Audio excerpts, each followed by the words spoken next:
Good evening, sir.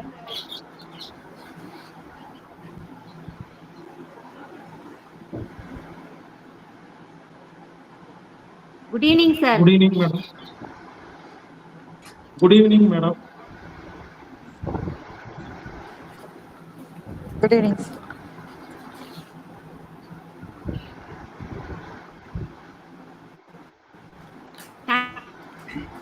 Thank you, sir. Good evening. Good evening, everyone. Good evening, everyone. I'm Kumar, and I will be a host for the session, ongoing faculty development program on holistic well-being.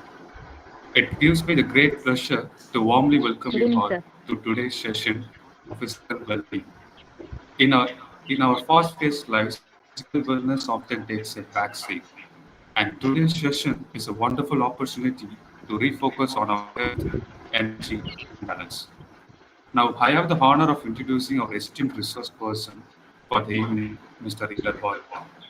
So, Elad Bhaskar is a civil engineer turned holistic wellness practitioner and well-known television presenter celebrated for his inspiring and practical approach to the natural health and lifestyle education. He is the founder of the Anatomic Therapy Foundation, established in 2012, which has conducted over 20,000 free events across 20 plus countries, touching the lives of more than 20 million people through wellness, education, and personal growth. So, with over 65,000 social media followers and 1.2 million plus YouTube subscribers, he is widely known for his engaging Tamil health talks that blend humor, simplicity, and deep insights. Bhaskar's journey into wellness began with his own health challenges, which led him to explore nature, cure, and holistic healing. Since then, he has dedicated his life to empowering people through self-healing techniques and lifestyle correction.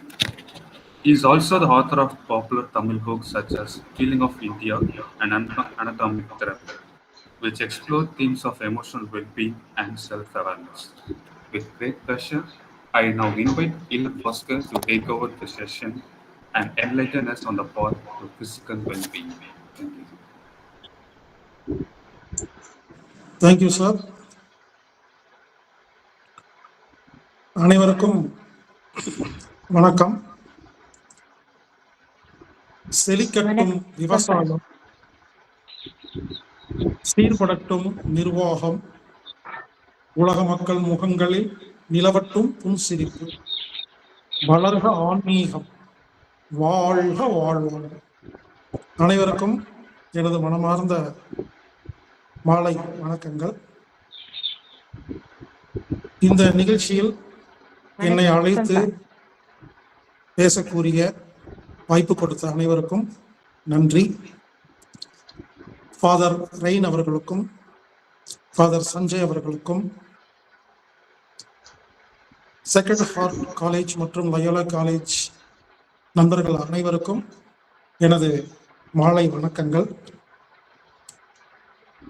எனது பெயர் Bhaskar, healer Bhaskar. நான் சிறு வயதில் நிறைய health issue எனக்கு நடந்திருக்கு. சின்ன வயசுல எனக்கு கண்ணு ஒழுங்கா தெரியாது. அப்போ நான் கண்ணாடி மாட்டியிருப்பேன் ஸ்கூல்ல படிக்கும் போதெல்லாம். ஆனால் இப்போ நான் நல்லா இருக்கிறேன், கண்ணாடி எல்லாமே எனக்கு படிக்க முடியுது. சிறு வயதில் எனக்கு ஃபிட்ஸ் வந்துடும், வலிப்பு. அடிக்கடி ஸ்கூல்ல மயக்கம் போட்டு விழுந்துருவேன், ஃபிட்ஸ் வரும், வலிப்பு வரும். இப்போ எனக்கு அது வரதில்லை. சிறு வயது முதல் தோலெல்லாம் ஸ்கின் டிசீஸ் இருந்துச்சு, இப்போ நல்லா இருக்கிறேன். இப்படி எனது சிறு வயது வாழ்க்கை நிறைய நோய்கள், தலைவலி, வயிற்று வலி, ஸ்கின் டிசீஸ், மலச்சிக்கல், கான்ஸ்டிபேஷன், கண்ணு ஒழுங்கா தெரியாம, ஞாபகம் இல்லாம, இந்த மாதிரி நிறைய நோய்களால பாதிக்கப்பட்டிருந்தேன். அதுக்கப்புறம் மனசார பாதிச்சு, டென்ஷன், கோபம், பயம், கவலை, விரக்தி. ஏன்னா எனக்கு ஒரு ஸ்டேஜில் தற்கொலை பண்றதுக்கெல்லாம் நான் போயிருக்கேன். அந்த அளவுக்கு உடலாலும் மனதாலும் ரொம்ப பாதிச்சு, அதன் பிறகு நிறைய டாக்டர்கிட்ட எல்லாம் போனேன். டாக்டர்கிட்ட போயிருக்கிறேன், மருந்து வாங்கி சாப்பிட்ருக்கேன். ஆனால் எனக்கு எதுவுமே குணமாகும். ஒரு ஸ்டேஜில் எனக்கு வெறுத்து போய், என்ன நம்ம இவ்வளோ டாக்டர்கிட்ட போகிறோம், இவ்வளோ மருந்து சாப்பிட்றோம், ஒவ்வொருத்தரும் ஒவ்வொன்றும் சொல்கிறாங்க, எனக்கு எதுவுமே புரியல அப்படின்னு யோசிச்சுட்டு இருக்கும் பொழுது, இனிமேல் என்னுடைய ஹெல்த்துக்காக, என்னுடைய மைண்டுக்காக, என்னோட பீஸ் நிம்மதிக்காக நான் யாரையும் தேட மாட்டேன். இனிமேல் நானே வந்து நமக்கு நாமே தான் நம்ம தேடிக்கணும் அப்படின்னு சொல்லி ஒரு குறிப்பிட்ட ஸ்டேஜுக்கு அப்புறம் என்ன பண்ணேன்னா, நான் ரிசர்ச் பண்ண ஆரம்பிச்சேன். நான் போகாத ஆசிரமங்கள் கிடையாது. நீங்க என்னென்னலாம் ஆசிரமம் இருக்குன்னு பேர் சொல்றீங்களோ எல்லா ஆசிரமத்துக்கும் டிவோட்டியா போயிருக்கிறேன். மெம்பர்ஷிப் கார்டு வச்சிருக்கேன். முழுமையா எல்லா வகுப்பும் அட்டன் பண்ணியிருக்கிறேன். Acupuncture, neurotherapy, mudra, reiki, pranic healing, touch healing, இயற்கை வைத்தியம், மரும தொக்கணம், அஸ்திக்கட்டு, மலர் மருந்துகள், இப்படி ஊர்ல இருக்கிற எல்லா தெரப்பிக்கும் நான் போனேன். எல்லா குருநாதரையும் பார்த்தேன். எல்லா விதமான யோகாவும் கத்துக்கிட்டேன். மோட்டிவேஷன் ஸ்பீச், இந்த மாதிரி எல்லா இடத்துக்கும் போகும் பொழுது கடைசியா எனக்கு ஒரு விஷயம் புரிஞ்சுதுங்க. நமது உடம்புல நோய் வர்றதுக்கு நாம தான் காரணம் அப்படிங்கிறத நான் புரிஞ்சுக்கிட்டேங்க. புரிஞ்சுக்கிட்டு அதெல்லாம் சரி செஞ்சோடனே நான் ஆரோக்கியமாயிட்டேன், ஹாப்பியா வாழ்றேன். அப்ப என்ன ஆகுதுன்னா, நோயாளியா இருந்த நானுமே நோயெல்லாம் குணமாகி ஹாப்பியா ரொம்ப எனர்ஜெட்டிக்கா நல்லா இருக்குது. அப்போ மற்றவங்களெல்லாம் பார்க்கும்பொழுது எனக்கு பாவமா இருக்கு, ஐயோ நம்மளை பார்த்தாலும் இவங்களும் கஷ்டப்படுவாங்கன்னு சொல்லிட்டு, ஆக்சுவலா நான் ஒரு சிவில் இன்ஜினியர். 98 வந்து பிஇ முடிச்சேன். கோயம்புத்தூர் இன்ஸ்டியூட் ஆஃப் டெக்னாலஜியில் 98 நான் பிஇ முடிக்கிறேன். அதுக்கப்புறம் எல்என்டி, மகாராஷ்டிரா, ஈரானம் திட்டம், ஓல்டு மகாபலிபுரம் ரோடுன்னு பல்வேறு நிறுவனத்தில் வேலை செஞ்சுட்டு முழுசாக ரிசைன் பண்ணிட்டு கடந்த ஒரு 15 வருடமாக முழுமையாக நான் எப்படி ஆரோக்கியமாக இருக்கேன், நான் எப்படி ஹாப்பியாக இருக்கிறேன், நான் என்ன கற்றுக்கிட்டேன் அப்படிங்கிறத முழுமையாக நான் பிரச்சாரம் பண்ணிட்டு இருக்கிறேங்க. சாரிங்க, இங்கிலீஷ்ல நல்லா இப்போ பேச முடியுங்க. ஸோ ஒரு லாங்குவேஜில் தான் நல்லா பேச முடியும். நிறைய பேர் can you speak in English அப்படின்னு கேட்குறீங்க. தமிழில் பேசலாம், இல்லைன்னா இங்கிலீஷில் பேசலாம். ரெண்டும் கலந்து பேசும்போது எனக்கு ஃப்ளோ வராதுங்க. சாரி. முடிஞ்ச வரைக்கும் நான் ட்ரை பண்ணுறேன், கலந்து பேசுகிறேன், ட்ரை பண்ணுறேன். ஸோ என்னுடைய ஹெல்த் இஷ்யூக்காக நான் ரிசர்ச் பண்ணும்பொழுது எனக்கு நிறைய விஷயங்கள் புரிஞ்சுது, அண்டர்ஸ்டாண்ட் ஆச்சு. இதை நான் பிரச்சாரம் பண்ணிட்டு இருக்கிறேன்.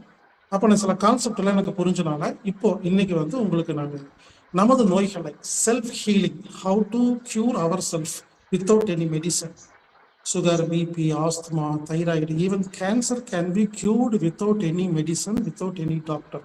இந்த மாதிரி விஷயங்களை எல்லாம் ரிசர்ச் பண்ணி நான் புரிஞ்சுக்கிட்டனால அதை பிரச்சாரம் பண்ணிட்டு இருக்கிறேங்க. இப்போ நான் உங்களுக்கு சில கான்செப்ட்ஸ் எல்லாம் சொல்றேன். அது கொஞ்சம் பொறுமையாக கேட்கணும். கேட்டு உங்களுக்கு புரிஞ்சிருச்சுன்னா நீங்கள் அதை நீங்கள் ஃபாலோ பண்ணும்பொழுது உங்களுக்கு எந்த டிசீஸ் இருந்தாலும் அது ஆட்டோமேட்டிக்காக குணமாகும். கொஞ்சம் பொறுமையாக கவனிக்கணுங்க. ஒவ்வொன்றா சொல்கிறேங்க. இப்போ வந்து தும்மல் இருக்குன்னு வச்சுக்கோங்களேன். தும்மல் இப்போ வந்து ஒரு மூக்குப்பொடி எடுத்து இப்படி தூக்கி வீசணும்னா நமக்கு தும்முறோம். அம்மா அடுப்பில் வந்து காரமாக சமைச்சாங்கன்னா தும்முறோம். ஒற்றை அடிக்கும்போது தும்முறோம். காலையில் வாக்கிங் போகும்போது யாராவது பெருக்கிட்டு இருக்காங்க, நம்ம தும்முறோம். அப்போ தும்மல் அப்படிங்கிறது என்னன்னு பார்த்தீங்கன்னா, காற்றில் இருக்கும் குப்பை, மாஸ், டஸ்ட், ஏர்ல இருக்கிற டஸ்ட் மெட்டீரியல் வந்து மூக்கு வழி எல்லாம் லங்ஸுக்கு போகும் பொழுது லங்ஸ் என்ன பண்ணுது, டிஸ்டர்பாக இருக்குது. ஐயோ நமக்கு எதுவும் டிஸ்டர்பன்ஸ் ஆயிடுச்சுன்னு சொல்லி ஃபாரின் மெட்டீரியல் உள்ள வருது. சம் தூசாக இருக்கலாம், காரமாக இருக்கலாம், புகையாக இருக்கலாம். அப்போ லங்ஸ் என்ன பண்ணுதுன்னா, லங்ஸ் வந்து தூக்கி வெளியே வீசுது. புரிஞ்சுக்குங்க. லங்ஸ்ல குப்பை போகும் பொழுது, லங்ஸ்ல டஸ்ட் உள்ள போகும் பொழுது, அன்வான்ட் மெட்டீரியல்ஸ் உள்ள போகும் பொழுது லங்ஸ் வந்து அதை த்ரோ பண்ணுது, தூக்கி வீசுது. இதுக்கு பேரு தான் தும்மல். அப்ப என்னை பொறுத்த வரைக்கும் என்னன்னா, அந்த தும்மல்னு சொல்றாங்க இல்லைங்களா, அது வந்து டிசீஸ் கிடையாது, அது வந்து கழிவு நீக்கம், எலிமினேஷன் ப்ராசஸ். இப்போ மூக்கு ஒழுகுதுன்னு வச்சுக்கோங்களேன். மூக்கு ஒழுகுதுன்னு என்ன அர்த்தம்னா, இப்போ தும்மல் வச்சுக்கோங்க. தும்மல் அப்படின்னு என்னன்னா, நம்ம வீட்டில் பெருக்கிறோம் இல்லைங்களா, நம்ம வீட்டில் பெருக்கிட்டு அந்த குப்பையை கொண்டு போய் டப்பாவில் கொண்டு குப்பை தொட்டில் போடுறோம் இல்லைங்களா, அந்த மாதிரி வச்சுக்கோங்களேன். இப்போ நம்ம விளக்குமாரில் பெருக்கும் பொழுது ஒரு வேளை அது கழிவெல்லாம் வரலன்னா என்ன பண்ணுவோம், தண்ணி ஊற்றி கழுவும் இல்லைங்களா. இப்போ தண்ணி ஊற்றி அழுக்கு தண்ணியை பக்கெட்டில் எடுத்துகிட்டு போய் நீங்கள் வெளியே ஊற்றுறீங்கன்னு வச்சுக்கோங்களேன். அதுக்கு பேர் தான் மூக்கு ஒழுகுது. அப்போ யாருக்காவது மூக்கு ஒழுகுச்சுன்னா என்ன அர்த்தம்னா, உங்களுக்கு நோயெல்லாம் வரல, இது ஆபத்தெல்லாம் இல்லை. லங்ஸ்ல இருக்கிற கழிவு, தேவையில்லாத வேஸ்ட் மெட்டீரியல்லாம் அது வந்து ரன்னிங் நோஸ் அப்படின்னு வெளியே வருது. ஸோ நீங்க புரிஞ்சுக்க வேண்டியது, தும்பல் என்பது ஒரு வியாதி கிடையாது, elimination. Runny nose is not a disease, இது எலிமினேஷன். அதே மாதிரி சளி வந்து மியூக்கஸ் அப்படின்னு சொல்லுவாங்க. சளி வந்துச்சுன்னா நம்ம என்ன பண்ணுவோம், ஐயோ குழந்தைக்கு சளி பிடிச்சிருச்சு, சளி பிடிச்சிருச்சுக்கிறோம், சளி எல்லாம் பிடிக்கல. ஆக்சுவலா நுரையில இருக்கிற கழிவுகள் கொஞ்சம் கெட்டி ஆயிடுச்சுன்னா என்ன பண்ணா, நுரையில என்ன பண்ணும், அதுல சில விஷயத்தை ஏற்பாடு பண்ணி, நீங்க புரிஞ்சுக்குங்க, நமது உடம்புல நிறைய என்சைம்ஸ், ஸ்டிமுலேஷன் என்சைம்ஸ் இதெல்லாம் பண்ணும். நம்ம உடம்புல இருக்கிறது என்ன பண்ணும்னா, இப்ப நினைச்சீங்கன்னா நீங்க தும்ம முடியாது, இப்ப நீங்க நினைச்சீங்கன்னா மூக்கு ஒழுகாது. இது ஆட்டோமேட்டிக் சிஸ்டம். அப்ப எப்போ லங்ஸ்ல கழிவு வருதோ அப்பதான் தும்மல் வரும். எப்ப லங்ஸ்ல இன்னும் கொஞ்சம் கழிவு அதிகமா வருதோ அப்பதான் மூக்கு ஒழுகும். எப்ப லங்ஸ்ல இன்னும் நல்ல டைட்டான கழிவு இருக்குதோ அது ஒரு சளி உருவாகி அந்த சளி மியூக்கஸ் வெளியே வருது. ஸோ நமக்கு சளி வந்தா என்ன அர்த்தம்னா நோய் குணமாயிட்டு இருக்குன்னு அர்த்தம். ஆனா நமக்கு என்ன சொல்லி வச்சிருக்காங்கன்னா, தும்மல்ங்கிறது வியாதி, உடனே என்ன பண்ணு, ஒரு தைலம் எடுத்து தடவு, விக்ஸ் எடுத்து தடவு, அமிர்தாஞ்சலம் தடவு, நீலகிரி தைலம் தடவுன்னு சொல்லி கொடுத்துருக்காங்க. ஆக்சுவலா அப்படி கிடையாதுங்க.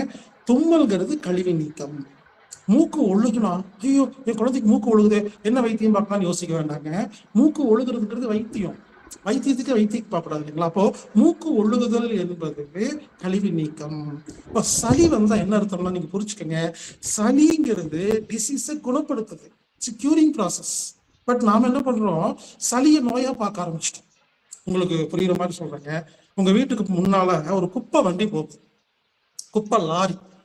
குப்பை லாரி பார்த்துட்டு யோசிச்சு பாருங்க, குப்பை லாரி பிரச்சனையா, குப்பை லாரியில் இருக்கிற குப்பை பிரச்சனையா? இப்ப குப்பை லாரி என்ன பண்ணுது, குப்பையை எடுத்துட்டு போகுது. அப்ப அதே மாதிரி சளிங்கிறது என்னன்னா, குப்பையை எடுத்துட்டு போற ஒரு லாரி. அந்த சளி பிரச்சனை இல்லைங்க, சளிக்குள் இருக்கும் கழிவுகள் தான் நமக்கு பிரச்சனை. அப்ப சளி என்ன பண்ணுது, ஒரு லாரியா, ஒரு அதை கொண்டு டிரான்ஸ்போர்ட் பண்றதுக்கான ஒரு வெஹிக்கிளா, சளி டிரான்ஸ்போர்ட் வெஹிக்கிளா இருந்து கழிவுகளை வெளியேற்றுது. அப்போ கொஞ்சமா குப்பை இருந்தா தும்மல் வரும், கொஞ்சம் அதிகமா இருந்தா மூக்கு ஒழுகும், இன்னும் கொஞ்சம் அதிகமா இருந்ததுன்னா சளி வரும், இன்னும் ரொம்ப அதிகமா இருந்தா என்ன ஆகுன்னா இருமல் வரும். அப்போ புரிஞ்சுக்கங்க, என்ன சொல்றேன்னா, இருமல் என்பது காஃப் அப்படிங்கிறது, இருமல் என்பது நோய் கிடையாது. புரிஞ்சுக்கங்க, இருமல்ங்கிறது என்னன்னா, தும்மவும் முடியல, மூக்கு ஒழுகவும் முடியல, சளி வரவும் முடியல, அடைச்சுக்கிச்சு, ரொம்ப கெட்டியா இருக்கு, எனக்கு தான் காப்பாத்து, ஏதாவது பண்ணு ப்ளீஸ், ஏதாவது அந்த பண்ணி இந்த குப்பையை வெளியேற்றுன்னு நம்ம கிட்ட கதறதுன்னு அர்த்தங்க. புரிஞ்சுக்கங்க. அப்போ நாம என்ன பண்றோம்னா, நமக்கு என்ன சொல்லி கொடுத்துருக்காங்க, என்ன பண்றோம்னா, தும்மல் வந்தா ஒரு வைத்தியம் பாரு, மூக்கு ஒழுங்குனா அதுக்கு ஒரு சிரப் சாப்பிடு, அதுக்கு ஒரு மருந்து சாப்பிடு, சளி பிடிச்சிருச்சா ஐயோ அதுக்கு ஒரு மாத்திரை சாப்பிட்டு மருந்து சாப்பிடுன்னு சொல்றாங்க இல்லைங்களா? புரிஞ்சு கொள்ளுங்கள், தும்மல், சளி, இருமல், மூக்கு ஒழுகிறது, இதுக்கு யாரெல்லாம் வைத்தியம் என்ற பெயரில் எதை செஞ்சாலும் சரி, அது ஆங்கில மருத்துவம் ஆகட்டும், ஹோமியோபதி ஆகட்டும், நீங்க எதை பண்ணாலும் அதை நோயை நினைச்சு நீங்க எது பண்ணி ஸ்டாப் பண்ணாலும் அது லங்ஸ்ல தங்கும் பொழுது அது குப்பையாக சேருகிறது. அப்போ உங்களுக்கு இன்னைக்கு அந்த நோய் குணமான மாதிரி இருக்கும், கொஞ்ச நாளுக்கு அப்புறம் அது என்ன ஆகும்னா ஆஸ்மாவா மாறும், அதுக்கப்புறம் வீசிங்கா மாறும், அதுக்கப்புறம் அது டிபியா மாறும், அதுக்கப்புறம் கேன்சராக மாறும். அப்போ நீங்க புரிஞ்சுக்க வேண்டியது என்னன்னா, கேன்சர் அப்படிங்கிறதுக்கு என்ன காரணம்னா, லங்ஸ்ல ஒரு கேன்சர் வர்றது என்ன காரணம்னா ஆரம்ப நிலை தும்மல். தும்மலுக்கு வைத்தியம் பார்க்கறது, மூக்கு ஒழுகிறதுக்கு வைத்தியம் பார்க்கறது, சளிக்கு வைத்தியம் பார்க்கறது, இருமலுக்கு வைத்தியம் பார்க்கறது, ஆஸ்மாக்கு வைத்தியம் பார்க்கறது, நிமோனியாக்கு வைத்தியம் பார்க்கறது, டிபிக்கு வைத்தியம் பார்க்கறதுன்னு கழிவுகளை உள்ளே வைத்துக் கொள்வதற்கு யாரெல்லாம் கற்றுக் கொடுத்து கழிவுகளை உள்ளே வைக்கிறீர்களோ அப்பொழுது கழிவு அதிகமாகி கடைசியாக வருவதுதான் கேன்சர்.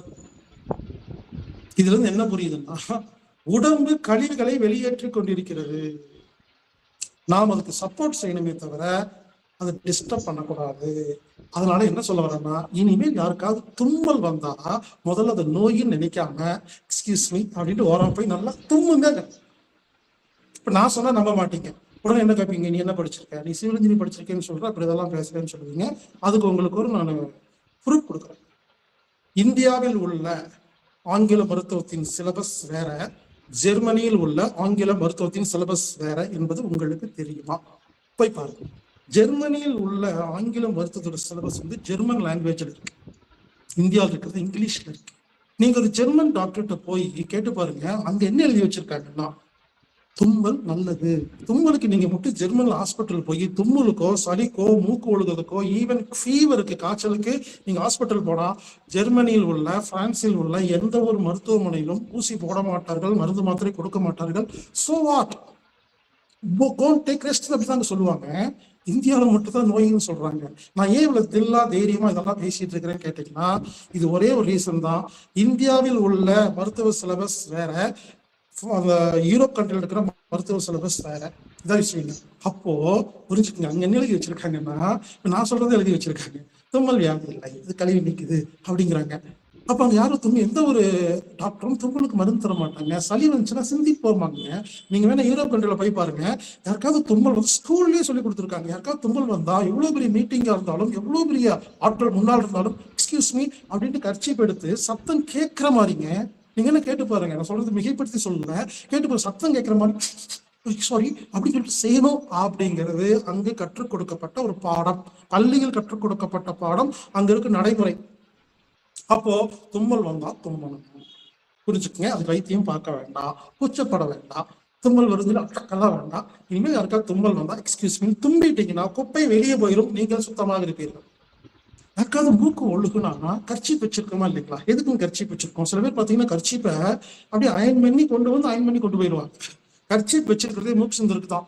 மூக்கு யாருக்காவது ஒழுகுச்சுன்னா எக்ஸ்கியூஸ்மி சொல்லிட்டு எல்லாரும் பாக்குற மாதிரி சத்தம் கேட்டா பரவாயில்லைங்க, அது சிந்தனுங்க. நானெல்லாம் கூச்சப்படம் சிந்துவேங்க. அப்போ லங்ஸ்ல கழிவு இல்லைங்க. அப்ப மூக்கு ஒழுகுதல் என்பது அது நோய் அல்ல, கழிவு நீக்கம். உடம்புல உள்ள கெட்ட குப்பை வெளியே வருதுன்னு புரிஞ்சுக்கிட்டு கர்ச்சீப்ல நீங்க தொடச்சிட்டீங்கன்னா குப்பை வெளியே போயிருச்சு. உங்களுக்கு வாழ்க்கையில ஆஸ்மா, வீசிங், நெஞ்சு சளி, சைனஸ் ஆலம், நிமோனியா, கேன்சர், டிபி வரவே வராது. இதே போலதான் சளி. இந்த ஹாஸ்பிட்டல், இந்த மெடிக்கல் ஷாப்ல எல்லாம் போனா லேசம் மழை வந்தா போதும் நின்றுப்பாங்க. நான் சளிக்கு மருந்து கொடுங்க, என் பையனுக்கு 4 வயசு, எங்க அம்மாக்கு 80 வயசு, சளிக்கு மருந்து கொடுங்கன்னு கேட்பாங்க. இதை பார்த்தா எனக்கு நகைச்சுவை, அதாவது எனக்கு அதிர்ச்சியா இருக்குங்க. சளிங்கிறதே ஒரு வைத்தியம், இதுக்கு எப்படி இவங்க வைத்தியம் பாக்குறாங்க அப்படின்னு எனக்கு தோணுங்க. அதனால இனிமேல் யாருக்காவது சளி வந்தா சந்தோஷப்படுங்க, சளி வந்தா சிந்துங்கிறாங்க. சளி உடம்பு சும்மாலாம் உருவாக்காதுங்க. குப்பை இருந்தால் மட்டும்தான், ஃபாரின் மெட்டீரியல் இருந்தால் மட்டும்தான், கழிவுகள் இருந்தால் மட்டும்தான், காரம் இருந்தால் மட்டும்தான், ஏதாவது வைரஸ், நம்ம உடம்பை தாக்கும் வைரஸ் இருந்தால் மட்டும்தான் சளி உருவாகுமே தவிர மியூக்கஸ் அப்படிங்கிறது தானாக உருவாகாது. குப்பை இருக்கும் இடத்தில் மட்டும்தான் மியூக்கஸ் அப்படிங்கிற சளி உருவாகும் அப்படின்னு புரிஞ்சுக்கிட்டு இன்று முதல் தும்மல் வந்தா தும்மணும், மூக்கு ஒழுகுனா சிந்தனும், சளி வந்தா சிந்தனும். அடுத்தது இருமல் வந்தா என்ன செய்யணும் அப்படின்னா, உடனே இதை நானும் கேட்கும் பொழுது கடைசி என்ன நினைக்கும், அப்ப இருமல் வந்தா இருமணுமான்னு கேட்பீங்க. இந்த இடத்துலதான் கொஞ்சம் வித்தியாசம். அதாவது இருமல் வந்தால் இருமனா குணமாகாதுங்க, மற்றதெல்லாம் கழிவு நீக்கம். தும்மல் வர்றது, மூக்கு ஒழுகிறது, சளி வர்றதெல்லாம் கழிவு நீக்கம். ஆனா இருமல்ங்கிறது கழிவு நீக்கமும் அல்ல, அது நோயும் இல்ல, அது ஒரு இண்டிகேஷன். இருமல் யாருக்காவது வந்த என்ன அர்த்தம்னா லங்ஸ்ல கழிவு இருக்குது, கெட்டியா அடைச்சிருச்சு, வெளியே தூக்கி வீச முடியல, ஹெல்ப் பண்ணுங்கன்னு அர்த்தம். அப்ப என்ன பண்ணணும்? சின்ன வெங்காயம், துளசி இலை, கற்பூரவள்ளி இலை, மிளகு, தூதுவளை இலை, முட்டைக்கோஸ், திப்பிலி, முள்ளங்கி, இதெல்லாமே லங்ஸ் உள்ள கழிவை வெளியே இருக்கும் சாதாரண இயற்கை வைத்தியங்கள்.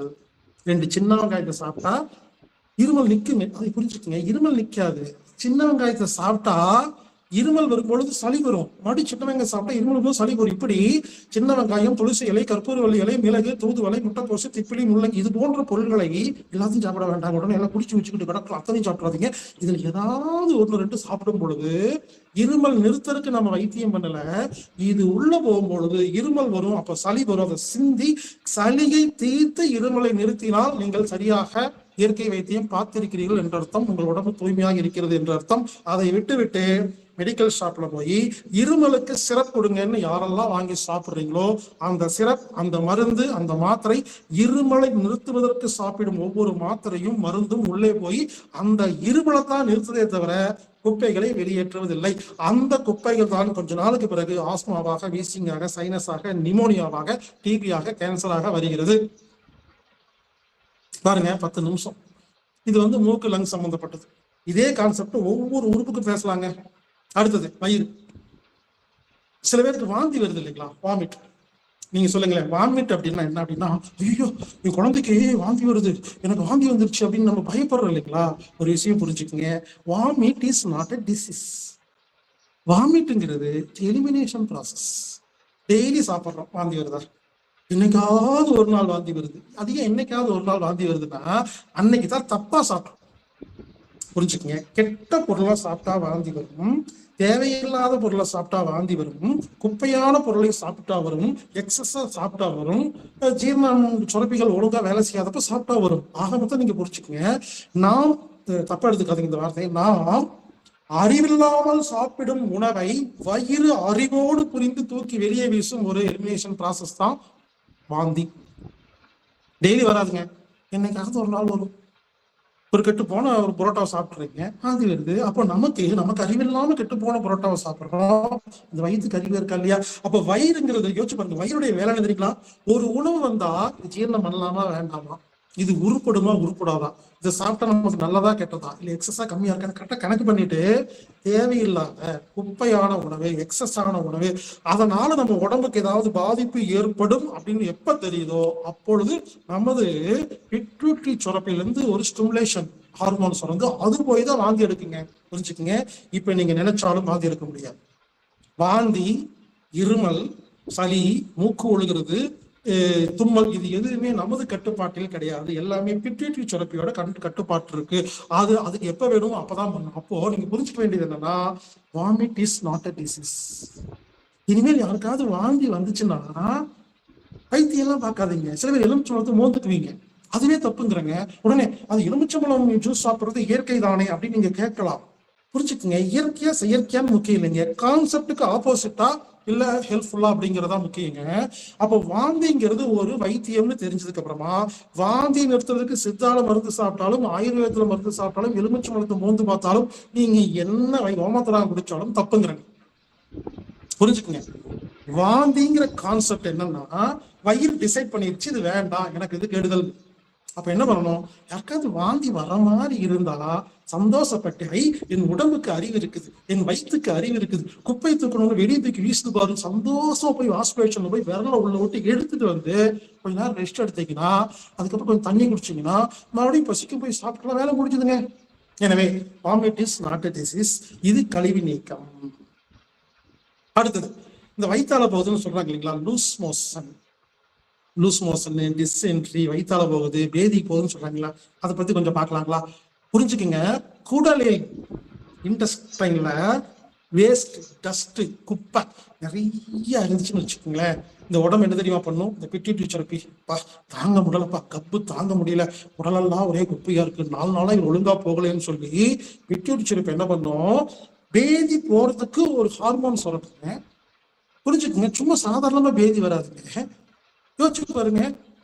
அப்போ அந்த நேரத்துல உடம்பு என்ன பண்ணுது, கழிவு நீக்க வேலை செய்கிறது. ஆடி சிறப்பு தள்ளுபடி, ஸ்டாக் கிளியரன்ஸ் திட்டம் சொல்லி இந்த கடையில எல்லாம் பொருள் எல்லாம் விற்கிறாங்க இல்லைங்களா, வேண்டாங்கிற பொருளுக்கு வீசுறாங்க. அந்த மாதிரி போகி பண்டிகை மாதிரி நமது உடம்பு என்ன பண்ணுது, பல நாட்களாக வெளியே போகாத கழிவுகளை, இன்டெஸ்டைன்ல இருக்கிற அந்த கழிவுகளை என்ன பண்ணுதுன்னா, அது என்ன ஒரு தூக்கி வெளியே வீசுது. நீங்களே யோசிச்சு பாருங்க. தண்ணியா வருதுங்க, நம்ம கண்ட்ரோல்ல இல்லைங்க. நான் என்ன கேட்கிறேன்னா, லூஸ் மோஷன் வந்தா, டயேரியா வந்துச்சுன்னா, டிசென்ட்ரி வந்துச்சுன்னா ஏன் பயப்படணும்? நமக்கு என்ன பயம்னா, மயக்கம் போட்டுருவோமோ, சொத்து போயிடுவோமோ, இல்லை ஏதாவது ஆயிருமோ? ஒன்றும் ஆகாதுங்க.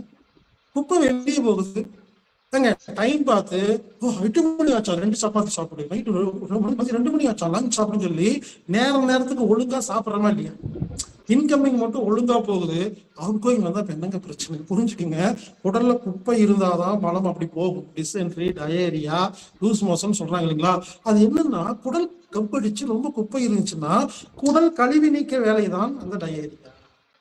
அப்ப என்ன செய்யணும்னா, மயக்கம் வராம இருக்கிறதுக்கு தான் உங்களுக்கு வேணும். அப்ப என்ன பண்ணணும்னா, சாதாரண ஒரு சொம்பு தண்ணியில சர்க்கரையும் உப்பும், சால்ட் அண்ட் சுகர், சர்க்கரையும் நாட்டு சர்க்கரையும் உப்பும் போட்டு கலந்து ஒரு சொம்பு குடிக்கணும். மறுபடியும் மலம் வருங்க, இன்னொரு சொம்பு குடிக்கணும், மலம் வரும். புரிஞ்சுக்கங்க.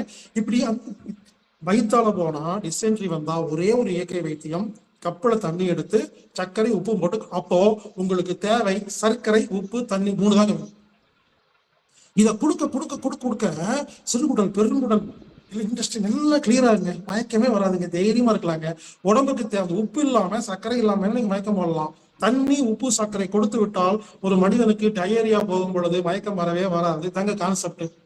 இது ஹாஸ்பிட்டல் இதாங்க பண்ணுவாங்க. அவங்க பேரை சொல்றது இல்லை, ஏதோ ஒரு குடிக்கு கொடுப்பாங்க, அவங்களுக்கு பேர் தெரியாது. இவ்வளவுதாங்க. தண்ணி சக்கரை உப்பு சாப்பிட்டோம்னா உடம்பு தெம்பா இருக்கும். போகலாம் வரலாம் போகலாம் வரலாம் 30 முறை போனாலும் டயர்ட் ஆகாதுங்க. இப்படி போயிட்டு போயிட்டு வந்தீங்கன்னு வச்சுக்கோங்களேன், என்ன தெரியுமா நீங்க முதல்ல கெட்டியா போயிட்டு இருக்கோம், அப்புறம் தண்ணியா போயிட்டு இருக்கோம். இதை குடிச்சு அப்புறம் வெள்ளையா வரும், தண்ணியா வருங்க. அப்ப என்ன அர்த்தம்? குடல் மொத்தமா சுத்தமாயிருச்சு. உண்மையில ஆச்சரியமா இருக்கு பாருங்க.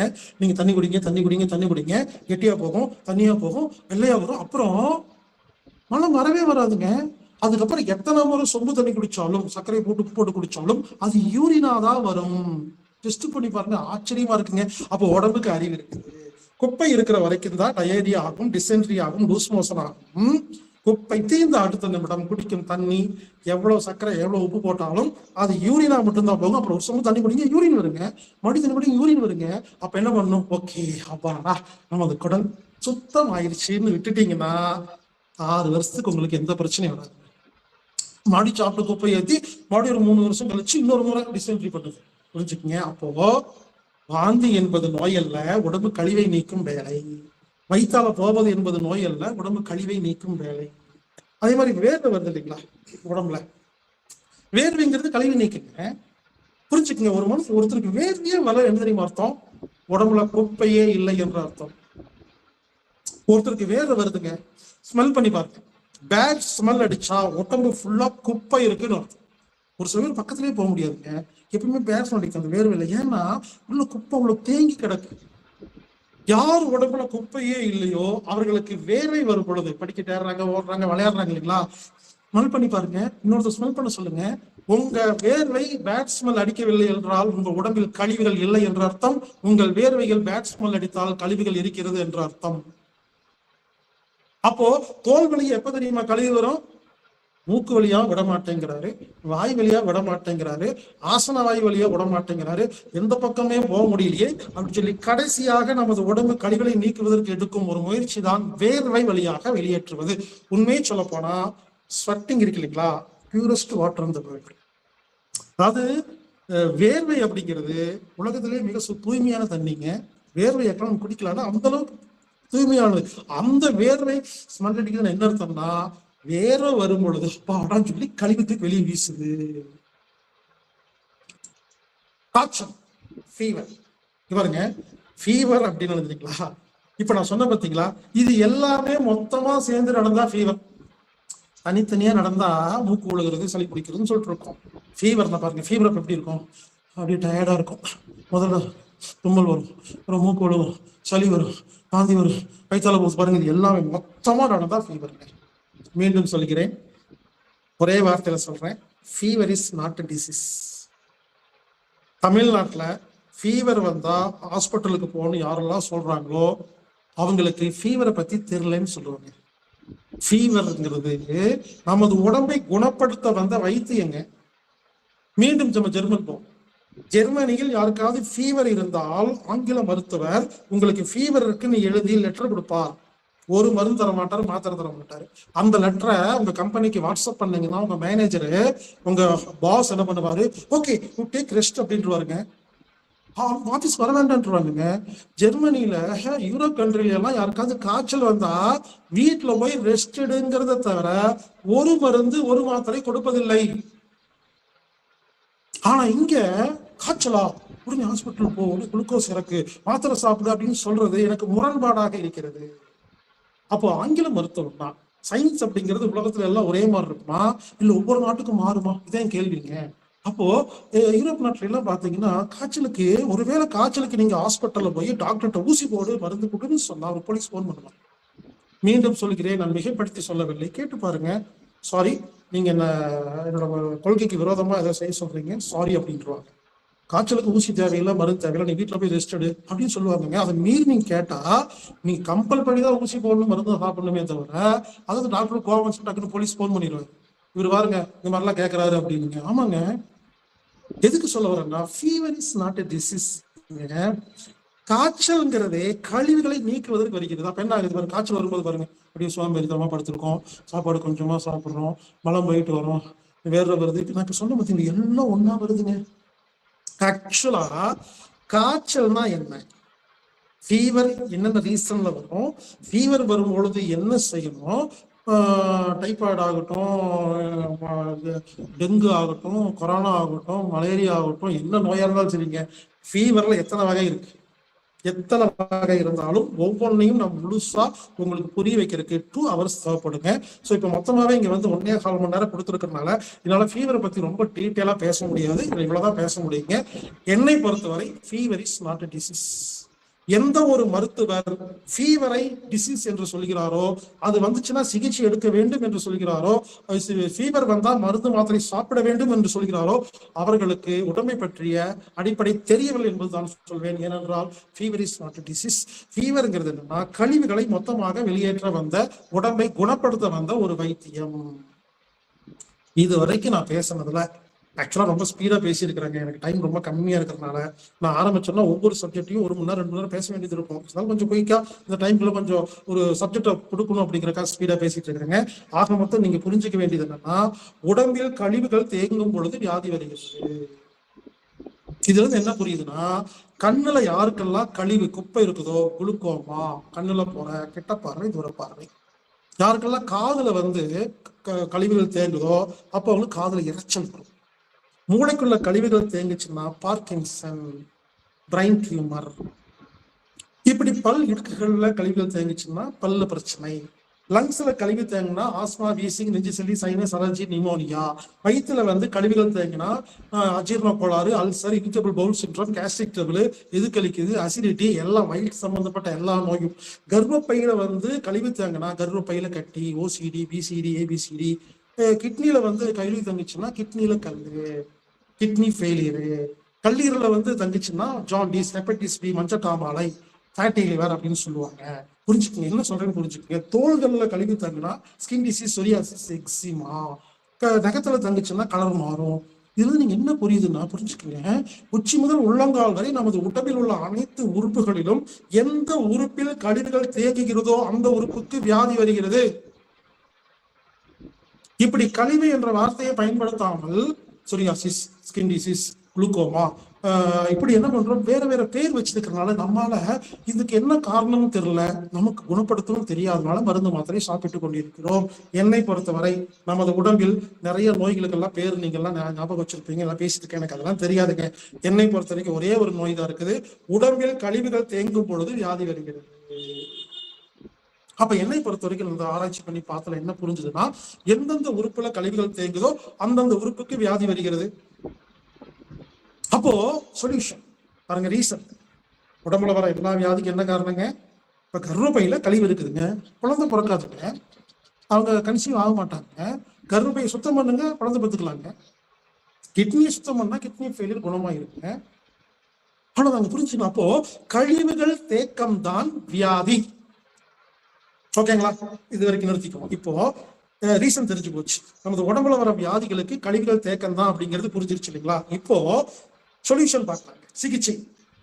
நல்லா கவனிங்க, கழிவுகள் தேக்கமே வியாதி, சொல்யூஷன் நல்லா கவனிங்க. சொல்யூஷன் 3 இருக்கு, ரீசன் 1 தான், கழிவுகள் தேக்கம் தான் வியாதி. சொல்யூஷன் சொல்றேன் பாருங்க 3. நமது உடம்பு கழிவுகளை வெளியேற்றும் பொழுது சப்போர்ட் செய்யணும். அப்பப்போ இயற்கை முறையில உடம்புல இருக்கிற கழிவுகள்லாம் நாம வெளியேற்றணும். 2 வித்தியாசம் இருக்கு. 3வது, இனிமேல் உள்ள கழிவே போகாம வாழணும். பாருங்க 3 விஷயம் சொல்றேன் கேளுங்க. உடம்பு எப்பெல்லாம் தன்னிச்சையா ஆட்டோமேட்டிக்கா உடம்பு கழிவு வெளியேற்றுது இல்லைங்களா, அப்போ அதுக்கு சப்போர்ட் பண்ணணும். இது வேற சப்ஜெக்ட். இன்னொன்னு, நாம வாலண்டரியா உடம்புல இருக்கிற கழிவெல்லாம் அப்பப்போ வாரத்துக்கு ஒருக்கா, மாசத்துக்கு ஒருக்கா வெளியேற்றணும். 3, உள்ள கழிவே போகாம வாழும்.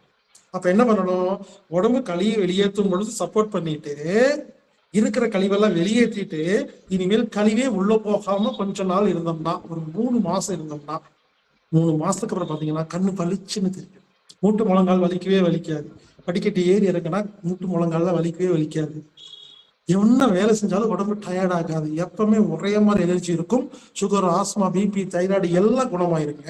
இப்படி ஒவ்வொரு வியாதியை பத்தி பேசினா 1 மணி நேரம் 2 மணி நேரம் நான் பேசுவேங்க. இப்ப நான் வியாதியை பத்தி பேசினா டைம் ஆகுனாலும் சொல்யூஷனுக்கு வந்துட்டேன். அதாவது உடம்பில் கழிவுகள் தேக்கம் தான் வியாதி. 3 சொல்யூஷன். உடம்பு கழிவுகளை வெளியேற்றும் போது சப்போர்ட் பண்ணும். அப்படின்னா என்ன? இவ்வளவு நேரம் சொன்ன இல்லைங்களா? அப்ப இன்னையிலிருந்து தும்மல் வந்தா தும்மணும், மூக்கு ஒழுகுனா சிந்தனும், சளி வந்தா சிந்தனும், வாந்தி வந்தா எடுக்கணும், வயிற்றால வந்தா போயிட்டு வரணும், காய்ச்சல் வந்தா எந்த ஒரு மருந்து மாத்திரை எடுக்காம வீட்டில் ரெஸ்ட் எடுக்கணும். மெடிக்கல் லீவ் அதுக்கு தான் வச்சிருக்கிறாங்க. ஆனா என்னன்னா, காய்ச்சல் வந்தா ஓடி போய் ஊசி போட்டுட்டு ஆபீஸ்க்கு வந்துடுறது. நம்ம ஊர்ல நடக்கிற கூத்து பாத்தீங்களா? ஆனா டூர் போறதுக்காக போய் சொல்லி மெடிக்கல் சர்டிபிகேட் போய் வாங்கிட்டு டாக்டர் எம்சி கொடுங்க அப்படின்னு நல்லா இருக்கும்போது போய் லீவ் லெட்டருக்காக காய்ச்சல்னு சொல்லி சர்டிபிகேட் வாங்கி கொடுக்குறது. காய்ச்சல் வரும்போது ஊசி போட்டுட்டு லீவ் எடுக்காம வேலைக்கு போறது, காய்ச்சல் இல்லாதப்ப டூர் போறதுக்கு லீவ் எடுக்கிறது. ஒரு இனிமேல் காய்ச்சலுக்கு லீவ் போட்டு ரெஸ்ட் எடுக்கிறத தவிர வேற எதுவுமே கிடையாது. அப்படி காய்ச்சல் அப்ப என்னென்ன செய்யணும் செய்யக்கூடாதுன்னு 2 மணி நேரம் நான் பேசி வச்சிருக்கேங்க. எப்படி சாப்பிடணும், என்ன சாப்பிடணும், எப்படி படுத்து தூங்கணும், எப்படி குளிக்கணுமா வேண்டாமா, எந்த மாதிரி ஃபோம் பெட்ல படுக்கணுமான்னு காய்ச்சல் அப்ப என்ன செய்யணுங்கிறதுக்கு லிஸ்ட் வச்சிருக்கிறேங்க. அதனால சும்மா ரெஸ்ட் எடுங்கன்னு சொல்லல, அது பெரிய லிஸ்ட் இருக்குது, அதெல்லாம் சொல்றேங்க. இப்ப சொல்ற டைம் இல்ல இருக்கு அப்படின்னு புரிஞ்சுக்கங்க. நீங்க இப்படி காய்ச்சல் அப்போ நாம மருந்து மாத்திரை சாப்பிடாம ரெஸ்ட் எடுக்கணும். அதாவதுங்க, தும்மல் வந்தா தும்மணும், மூக்குழுகுனா சிந்தனும், சளி வந்தா சிந்தனும், வாந்தி வந்தா எடுக்கணும், வயிற்றால வந்தா போகணும், காய்ச்சல் வந்தா மருந்து மாத்திரை சாப்பிடக்கூடாது. இந்த 6 விஷயத்தை யாரு செய்கிறீர்களோ நீங்கள் உடம்பு கழிவுகளை வெளியேற்றும் பொழுது சப்போர்ட் செய்கிறீர்கள் என்று அர்த்தம். இதுலயே பாதி கழிவு வெளியே போயிடும். அடுத்தது மீதி கழிவை எப்படி வெளியேற்றுறதுன்னா, வாரம் ஒரு முறை 16 மணி நேரம் விரதம் இருக்கணும். விரதம் இருக்கும் பொழுது மட்டும்தான் உடம்பில் உள்ள கழிவுகள் வெளியேறுகிறது. உடம்பு தன்னைத்தானே குணப்படுத்துகிறது. செல்கள் புதிதாக மாறுகிறது. செல்கள் கழிவுகளை வெளியேற்றுகிறது. புரிஞ்சுக்குங்க, விரதம் இருந்தாதான் நமது உடம்பு குணப்படுத்தும். அப்ப என்ன பண்ணணும்? வாரத்துக்கு ஒரு முறைங்க 16 மணி நேரம் சாப்பிடக்கூடாது. உடனே எல்லாத்துக்கும் ஆச்சரியமா இருக்குன்னு 16 மணி நேரம் சாப்பிடாம இருக்கணுமா? பாருங்க, நைட் தூங்குற மொழி அந்த கணக்கு சேர்த்துதான். நைட் 8 மணிக்கு சாப்பிடுது, நல்லா சாப்பிடுங்க. அடுத்த நாள் மதியம் 12 மணிக்கு சாப்பிடுங்க. அப்ப டைம் எவ்வளவு ஆச்சு? 16 மணி நேரம். நைட் 8 மணிக்கு சாப்பிட்டு தூங்கிடுங்க. தூக்கத்திலே 10 மணி நேரம் போயிடும். ஒண்ணு இல்லைங்க, என்ன சொல்றேன்னா, வாரத்துக்கு ஒரு நாள் காலையில பிரேக்ஃபாஸ்ட் நாஸ்டா சாப்பிடாதீங்கிறேன். 8 மணிக்கு சாப்பிடும், 12 மணிக்கு சாப்பிடுங்க. வாரம் ஒரு முறை இரவு 8 மணிக்கு சாப்பிட வேண்டும், அடுத்த நாள் மதியம் 12 மணிக்கு சாப்பிட வேண்டும். நடுவில் ஒண்ணு ஒரு வடையெல்லாம் சாப்பிடக்கூடாது, ஒரு பால்லாம் குடிச்சிடக்கூடாது, டீ எல்லாம் குடிச்சிடக்கூடாது, தண்ணி மட்டும் தான் குடிக்கணும். இப்படி வாரத்தில் ஒரு முறை 16 மணி நேரம் வெறும் தண்ணி மட்டும் குடிச்சிட்டு சாப்பிடாம இருக்கும் பொழுது உடம்பு கழிவுகளை வெளியேற்றுகிறது. அடுத்தது மாதம் ஒரு முறை 24 மணி நேரம் சாப்பிடாமல் இருக்க வேண்டும், விரதம் இருக்க வேண்டும், ஃபாஸ்டிங் இருக்க வேண்டும். மந்த்லி ஒன்ஸ் நைட் 8 மணிக்கு சாப்பிடணும். அடுத்த நாள் நைட் 8 மணிக்கு தான் சாப்பிடணும். இந்த 24 ஹவர்ஸ்ல சாதாரண நீங்க வேலைக்கு போகலாம், வரலாம், தூங்கலாம், என்ன வேணாலும் பண்ணலாங்க, எல்லா ஒர்க்கும் பண்ணலாங்க. தண்ணி மட்டும் தான் குடிக்கணும், பிளைன் வாட்டர் தான். ஒரு டம்ளர் பால் கூட குடிக்கக்கூடாது, ஒரு டீ குடிக்கக்கூடாது, வடை சாப்பிடக்கூடாது. புரிஞ்சுக்குங்க, வாரம் ஒரு முறை 16 மணி நேரம் தண்ணி குடிச்சு விரதம் இருக்கணும். மாதம் ஒரு முறை 24 மணி நேரம் விரதம் இருந்தீங்கன்னா உடம்பில் உள்ள கழிவுகள் எல்லாம் வெளியே போகும். அப்பப்ப கண்ணை கழுவுனா கண்ணில் உள்ள கழிவுகள் வெளியே போகும். காதை குடஞ்சு காதில் இருக்கிற அழுக்கு எடுக்கணும். எண்ணெய் ஊற்றி வாய் கொப்பளிச்சு ஆயில் புல்லிங் பண்ணா வாயில் இருக்கிற கழிவெல்லாம் வெளியே போகும். காலை எந்திரிச்சோன்னா உப்பு தண்ணியை குடிச்சிட்டு வாந்தி எடுத்தீங்கன்னா வயிற்றுல இருக்கிற கழிவுகள் வெளியே போகும். 6 மாசத்துக்கு ஒருக்கா பேதிக் சாப்பிட்றதுன்னு சொல்லுவாங்க. சின்ன வயசுல அந்த காலத்துல எல்லாம் என்ன பண்ணுவாங்கன்னா விளக்கெண்ணெய் ஊற்றி விடுவாங்க குழந்தைகளுக்கு. இப்பெல்லாம் அது பண்றதே இல்லை. பேதிக்கு எதுக்கு சாப்பிடணும்? பேதிக் சாப்பிட்றதுங்கிறது விளக்கெண்ணையோ இல்லை ஏதாவது ஒரு வேதி மருந்தோ சாப்பிடும் பொழுது குடல் சுத்தமாகிறது. குடல் தானாக சுத்தமாவது டயேரியா, நாமளே வாலண்டியரா செய்கிறது பேதி சாப்பிட்றது, விரதம் இருக்கிறது, மண் குளியல், மண்ணை உடம்புல தேய்ச்சி குளிக்கிறது, வாழை இலை குளியல், 6 மாசத்துக்கு ஒருக்கா வாழை இலை குளியல் செய்யணும், 6 மாசத்துக்கு ஒருக்கா மண் குளியல் செய்யணும், 6 மாசத்துக்கு ஒருக்கா பேதிக் சாப்பிடணும், மாதம் ஒரு முறை 24 மணி நேரம் விரதம் இருக்கணும், வாரம் ஒரு முறை 16 மணி நேரம் விரதம் இருக்கணும். இதெல்லாம் இயற்கை வைத்தியங்க, புரிஞ்சுக்கங்க. இதெல்லாம் சாதாரண விஷயங்க. உங்க கார் வச்சிருக்கீங்களா இல்லையா? யோசிச்சு பாருங்க, எல்லாரும் காரு பைக் வச்சிருக்கீங்களா இல்லைங்களா? கார் கரெக்டா 5000 கிலோமீட்டர் போகுதுன்னா இன்ஜின் ஆயில் மாத்திரமா இல்லையா? 10,000 கிலோமீட்டர் போனா சிந்தட்டிக் ஆயில் மாத்திரமா இல்லையா? கூலண்ட் மாத்திரமா இல்லைங்களா? ஒரு வாட்டர் வாஷ் பண்றோமா இல்லையா? வீல் அலைன்மெண்ட் பாக்குறோமா இல்லையா, காத்தடிக்கிறோமா இல்லைங்களா? யோசிச்சு பாரு, கார் எடுத்துக்கங்களேன். ஒரு கார், சாதாரண காருக்கு என்ன பண்றோம்? ஆயில் மாத்திட்டியா, குலண்ட் ஆயில் மாத்திட்டியா, பிரேக் ஆயில் மாத்திட்டியா, தண்ணி ஊத்துனியா, ரேடியேட்டர் தண்ணி ஊத்துனியா, இவ்வளவுலாம் பார்த்து நம்ம வாட்டர் சர்வீஸ் பண்ணி ஒரு வாரம் ஆச்சு அப்படின்னு சொல்றோமா இல்லைங்களா? ஆனா நம்ம உடம்புல இன்ஜின் ஆயில் மாத்தி 48 வருஷம் ஆச்சு, கூலண்ட் மாத்தி 80 வருஷம் ஆச்சு, வாட்டர் சர்வீஸ் எல்லாம் பண்ணி ரொம்ப வருஷம் ஆச்சு. நான் ஒன்றும் பெருசா ஒண்ணு சொல்லிங்க. நமது உடம்பை ஒரு காராக நினையுங்கள், ஒரு பைக்காக நினையுங்கள். சர்வீஸ் பண்றதை பத்தி பேசிட்டு இருக்கிறேங்க, இது அடிப்படைங்க. நான் பேசுறது வைத்தியம் எல்லாம் இல்லைங்க, சாதாரண அடிப்படை. வீடு பெருக்கிறோம், ஒற்றை அடிக்கிறோம், கூட்டுறோம், பெருக்கிறோம், குளம் போடுறோம் இல்லைங்களா? அதே மாதிரி நாங்கள் உடம்புக்கு செய்யறதுங்க. எனவே என்ன சொல்றேன்னா, ஒண்ணு, உடம்பு கழிவுகளை வெளியேற்றும் பொழுது சப்போர்ட் செய்யணும். 2, நாமளா மாசத்துக்கு ஒருக்கா, வாரத்துக்கு ஒருக்கா, எப்பப்பெல்லாம் டைம் இருக்கோ இனிமா கொடுக்கணும். இனிமாங்கிறது ஒரு பைப்பு வந்து ஆசன வாயில சொல்லுனீங்கன்னா தண்ணி உள்ள போய் கழிவு வெளியே எடுத்துட்டு வரும். இனிமா எங்க பெண்களுக்கு பிற பொறுப்புல கொடுக்கறதுக்கு இனிமா இருக்குதுங்க. அதுக்கு பேரு நீர் தாரான்னு பேருங்க. இனிமா கிட்ட வாங்கும்போது கிடைக்கும். அந்த பைப்பு வந்து பெண்ணுடைய பிறப்புறுப்புல சொல்லி தண்ணி ஊற்றும் போது உள்ள போய் சுத்தம் பண்ணிட்டு வருங்க. பெண்ணின் பிறப்புறுப்பை சுத்தம் செய்வதற்கு, ஆசன வாயு சுத்தம் செய்வதற்கு, மூக்குக்கு வந்து மூக்கு கோவலம் இருக்குதுங்க. இவ்வளவுதாங்க. மொத்தமா 10 ஐட்டம் தான் இருக்குது. காதை சுத்தம் பண்ணணும், வாயை சுத்தம் பண்ணணும், மூக்கை சுத்தம் பண்ணணும், வயிற்று சுத்தம் பண்ணணும், குடலை சுத்தம் பண்ணணும். இவ்வளவுதாங்க. வேதிக் சாப்பிடணும். இவ்வளவுதாங்க. விரதங்க, மௌனங்க. அப்புறம் மௌனம். ஒரு நாள் ஃபுல்லா பேசாம இருங்களேன், உடம்பு தன்னைத்தானே குணப்படுத்திக்குங்க. அப்போ இந்த மாதிரி ஒரு 13 ஐட்டம் இருக்குதுங்க. டெய்லி செய்ய வேண்டாங்க. புரிஞ்சுங்களா? இந்த 13 ஐட்டம் நான் சொல்லிக் கொடுப்பேங்க. எப்படி விரதம் இருக்கிறது, எப்படி வந்து ஆவி பிடிக்கிறது. ஆவி பிடிக்கிறது கூட ஒரு வைத்தியங்க. சூரியனை பார்க்கறது ஒரு வைத்தியங்க. மொத்தம் 13 தாங்க இருக்குது. இந்த 13 பயிற்சிகளை டெய்லியும் செய்ய வேண்டாங்க. அப்பப்போ ஞாபகம் வரும்போது எழுதி வச்சுக்கிட்டு, சூரியனை எப்ப பார்க்கலாம், சரி மாசத்துக்கு ஒருக்கா பார்க்கலாம், இனிமே எப்ப கொடுக்கலாம், வாரத்துக்கு கொடுக்கலாம், இப்படி 16 பயிற்சி எழுதி வச்சுக்கிட்டு பாத்ரூம்ல ஒரு எழுதி வச்சு டேட்டு போட்டு வெயிட் சாப்பிட்டு 6 மாசம் ஆச்சா சாப்பிடலாம் சொல்லிட்டு இந்த 16 பயிற்சியை 13 பயிற்சியை ரெகுலராக செய்தால் உடம்பில் உள்ள கழிவுகள் வெளியேறும். அப்பொழுது நமது உடம்பு சுத்தமாக இருக்கும். பாருங்க, 3 ஐட்டம் தான். உடம்பு கழிவுகளை வெளியேற்றும் பொழுது சப்போர்ட் பண்ணணும். அதுக்கு ஒரு 10 விஷயம் தெரிஞ்சுக்கிட்டா போதும். உடம்புல கழிவுகளை வெளியேற்றுவதற்கு செயற்கை முறைகள், இதெல்லாம் செயற்கை முறைங்க. இனிமா கொடுக்கறது செயற்கை முறை, இயற்கை முறை கிடையாது. டிசென்ட்ரி தான் இயற்கை முறை, இனிமா கொடுக்கறது செயற்கை முறை. இப்படி நாம் வாலண்டரியாக ஒரு 13 பயிற்சியை செய்தால் அப்போது உடம்பு கழிவுகளை வெளியேற்றும். ரெண்டாச்சுங்களா? கடைசி என்னன்னா, நான் என்ன சொல்றேன், எதுக்கு கழிவு போவானே, எதுக்கு நீக்குவானே? ஞானிகள் யோகா எல்லாம் பண்ண மாட்டாங்க. ஞானிகள் எதுவுமே பண்ண மாட்டாங்க. ஏன்னா கழிவே போகாம வாழ தெரிஞ்சவங்க தாங்க ஞானி. முதல்ல இருக்கிற கழிவெல்லாம் வெளியேற்றிட்டு அப்புறம் கழிவே உள்ளடுப்புல. நான் எதுக்கு இந்த பயிற்சி எல்லாம்? அப்ப பாருங்க, 3வது என்னன்னா, உள்ளே கழிவு போகாமல் எப்படி வாழ்வது? பசி எடுத்ததுக்கு அப்புறம் தான் நீங்க சாப்பிடுவீங்கன்னு முடிவு பண்ணிட்டீங்கன்னா கழிவுள்ள தங்கவே தங்காது. யார் ஒருவர் பசி எடுத்து சாப்பிடுகிறார்களோ அவர்களுக்கு உடம்பில் கழிவுகளே இருக்காது. பசி எடுக்காம நேரத்தை பார்த்து 2 மணி ஆச்சு, 6 மணி ஆச்சு, 8 மணி ஆச்சான்னு சொல்லி சாப்பிடுறது. எதுக்கு சாப்பிட்றோம்னு தெரியாம இப்பதான் சாப்பிட்டு உட்காந்துருப்போம். வடை வரும், பச்சி வரும், போண்டா வரும், கட்லெட்டு, முறுக்குன்னு எதையாவது சாப்பிட்டே இருக்கிறதுங்க. புரிஞ்சுக்குங்க, பசி எடுத்து சாப்பிட்டா உடம்பில் கழிவுகள் இருக்காது. இதைத்தான் திருவள்ளுவர் மருந்தன வேண்டாமா யாக்கைக்கு அருந்தியது அற்றது போற்றி உணின்னு சொல்லியிருக்காருங்க. இது வந்து அவர் வேற ஏதோ மொழியில் சொல்லிட்டு போயிட்டாரு. தமிழ்ல சொல்றேங்க, மருந்தன வேண்டாமாம் யாக்கைக்கு அருந்தியது அற்றது போற்றி உணின் அப்படின்னு என்ன அர்த்தம்னா, வள்ளுவர் சொல்றாருங்க, உடம்புக்கு மருந்தே தேவையில்லை, நீ சாப்பிட்டது ஜீரணமானதுக்கு அப்புறம் மீண்டும் சாப்பிடுன்னு முடிச்சுட்டு போயிட்டாருங்க. வள்ளுவருக்கு தெரியாத வைத்தியமா? மருந்துங்கிற அதிகாரத்துல ஒரே ஒரு மருந்தோட பேரு சொல்லித்தர பாருங்க. சின்ன வெங்காயம் கரிசலாங்கண்ணியோட பேர் கூட எழுதலிங்க. சாப்பிடு, மறுபடியும் பசி எடுத்து தான் சாப்பிடு, உனக்கு மருந்து தேவையில்லைன்னு சொன்னாருங்க நமது வள்ளுவர். பசி எடுத்து சாப்பிட்டால் குப்பை உள்ளே தங்காது, பசி எடுக்காமல் சாப்பிட்டால் குப்பை அப்படிதான் தங்கும், அப்படிதான் கண்ணு கெட்டு போகும், அப்படிதான் மூட்டு வலி வரும், அப்படிதான் வயிற்று வலி வரும். சாப்பிடும் பொழுது உதட்டை மூடி சாப்பிடும் ஒருவருக்கு கழிவுகள் தேங்காது. உதட்டை பிரிச்சு சாப்பிட்டா கழிவு தேங்கும். பாருங்க, சாப்பாடை வாயில போட்டு இப்படி உதட்டை பிரிச்சு சாப்பிட்டா அது குப்பையாக உடம்புக்குள் தங்கும். மறுபடி யூரோப் நாட்டுக்கு போலாங்க. யூரோப் நாட்டுல எல்லாம் சாப்பிடும்போது பாருங்க உதவி பிரிக்க மாட்டாங்க. ஏன்னா இது ஸ்கூல்ல சொல்லி கொடுக்குற பாடம். அடிக்கடி யூரோப் நாடுன்னு சொல்றாங்க. இங்க நான் கஷ்டப்பட்டு உட்கார்ந்து 10 வருஷமா பிரச்சாரம் பண்ணிட்டு இருக்கேங்க. அங்க போய் பார்த்தா ஸ்கூல்ல சொல்லி தராங்க. யூரோப் நாட்டுக்கு எல்லா பள்ளியிலும் உதட்டை மூடி சாப்பிட வேண்டும் என்று கற்றுக் கொடுக்கிறார்கள்.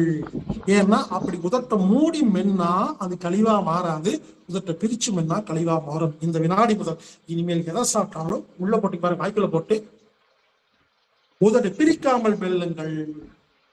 பசி எடுத்து சாப்பிட்டா கழிவுகள் இல்லை, பசி எடுக்காமல் சாப்பிட்டா கழிவு. உதட்டை மூடி சாப்பிட்டால் கழிவுகள் இல்லை, உதட்டை பிரித்து சாப்பிட்டால் கழிவு. பிடித்த உணவை சாப்பிட்டால் கழிவுகள் இல்லை, பிடிக்காத உணவுகளை சாப்பிட்டால் கழிவு. புரிஞ்சுக்குங்க, ஒரு உணவு பிடிக்கலையா சாப்பிடாதீங்க. உங்க ஊர்ல யாரெல்லாம் 110 வயசு ஒரு பாட்டி உயிரோடு இருக்காங்களோ அவங்க பாருங்க, பிடிச்சா மட்டும்தான் சாப்பிடுவாங்க, பிடிக்காட்டி சாப்பிட மாட்டாங்க. நம்ம ஊர்ல பிடிக்காம சாப்பிடறதாங்க வியாதி. பிடிச்சா சாப்பிடுங்க, பிடிக்காட்டி சாப்பிடக்கூடாதுங்க. உங்களுக்கு பிடிச்ச உணவு மட்டும் தான் சாப்பிடணும். பிடிச்ச உணவு சாப்பிட்டா அது அப்படியே கழிவு எல்லாம் வெளியே போயிருங்க. பிடிக்காத உணவு சாப்பிட்டா கழிவு தேங்கும். எச்சில் கலந்த உணவு கழிவு தேங்காது, எச்சில் கலக்காத உணவு கழிவு தேங்கும். பற்களால் நன்றாக மென்று கூழ் மாதிரி அரைக்கப்பட்ட ஒரு உணவு கழிவுகளை தேக்காது. அரைக்காம குண்டு குண்டா முழுங்குனா கழிவுகள் ஆகும். ஆர்கானிக் பொருள்கள் எல்லாம் கழிவுகளாக மாறாது. இந்த மரபணு மாற்றப்பட்ட கெமிக்கல் கலந்த கலப்படம் கலந்த எல்லா பொருள்களும் கழிவுகளை உண்டு செய்யும். இப்படி உணவை எப்படி சாப்பிட்டால் கழிவுகளாக மாறும், எப்படி சாப்பிட்டால் கழிவுகளாக மாறாது என்று 2 மணி நேரம் நான் பேசுவேன். தண்ணி, குடிக்கிற தண்ணி இருக்கு இல்லைங்களா, இந்த தண்ணிங்க சாதாரண இந்த மினரல் வாட்டர் இருக்கு இல்லைங்களா, டப்பால யாரெல்லாம் வாங்கி குடிக்கிறீங்களோ உடம்பு முழுவதும் கழிவுகள் தேங்கும். புரிஞ்சுக்குங்க, கடையில விற்கிற இந்த மினரல் வாட்டர்னு சொல்லி விற்கிறாங்க இல்லைங்களா, இது எதுவுமே தண்ணியே கிடையாது. புரிஞ்சுக்கங்க என்ன சொல்ல வரேன்னா, புரிஞ்சுக்கோங்க கான்செப்ட் சொல்றீங்களா.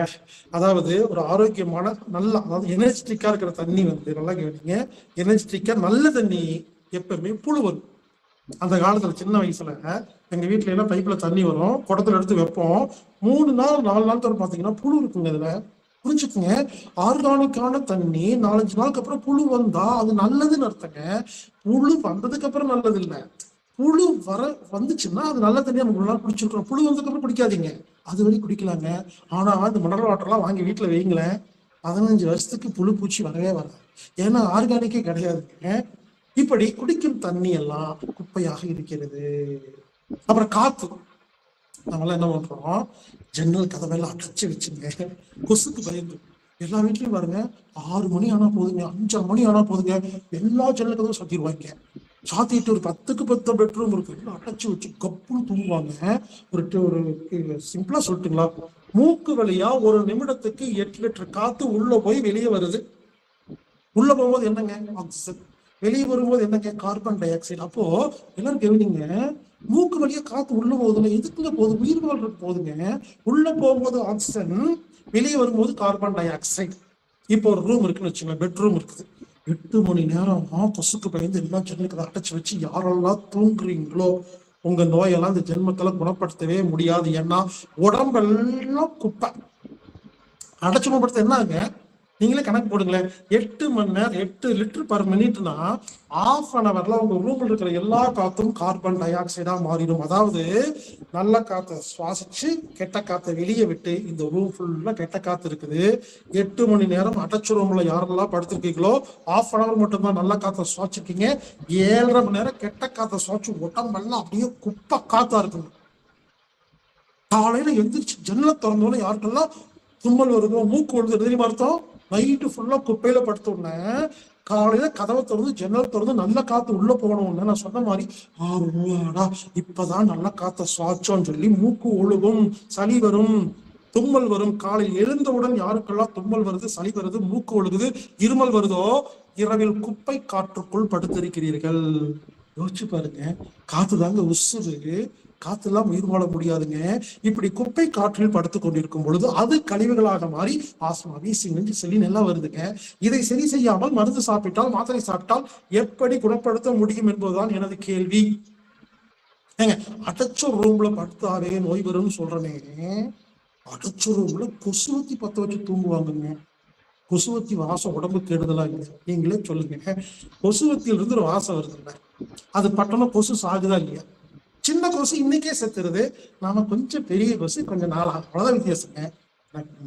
லாஜிக்கா யோசிங்களேன், கொசுவத்தியில் இருந்து வரும் வாசம் விஷம் தானே. கொசுக்கு விஷம் என்றால் நமக்கு என்ன வாயாசமா? இல்லைங்க, லாஜிக்கா பேசுவாங்க. கொசுவத்திலிருந்து வர ஒரு அந்த ஒரு புகை ஒரு உடம்பு கெடுதல் தானே. அது எப்படிங்க நம்ம சுவாச்சிட்டு வாழ்ந்துட்டு எப்படிங்க உயிரோட வாழ முடியும்? எனக்கு புரியலைங்க. இது ஒரு சாதாரண லாஜிக் கொஸ்டின். நைட்டு ஃபுல்லா கொசுவத்தி பத்த வச்சுட்டு இப்ப என்னன்னா எல்லா கவர்மெண்ட் ஹாஸ்பிட்டல்லையும் போய் பாருங்க, சாயந்தரமான எல்லாம் அடைச்சிட்டு எல்லா கட்டில் கீழே கொசுவத்திங்க, புகை மண்டலமா இருக்குதுங்க. மருத்துவமனைக்கு நோயை குணப்படுத்த போயிருக்கீங்க, அங்க கொசுவத்தி வாசத்தை சுவாசிட்டு இருந்தா எந்த ஜென்மத்துல குணமாகுறதுங்க? இப்படி கொசுவத்தி வாசம் உடம்புக்கு கெடுதல்.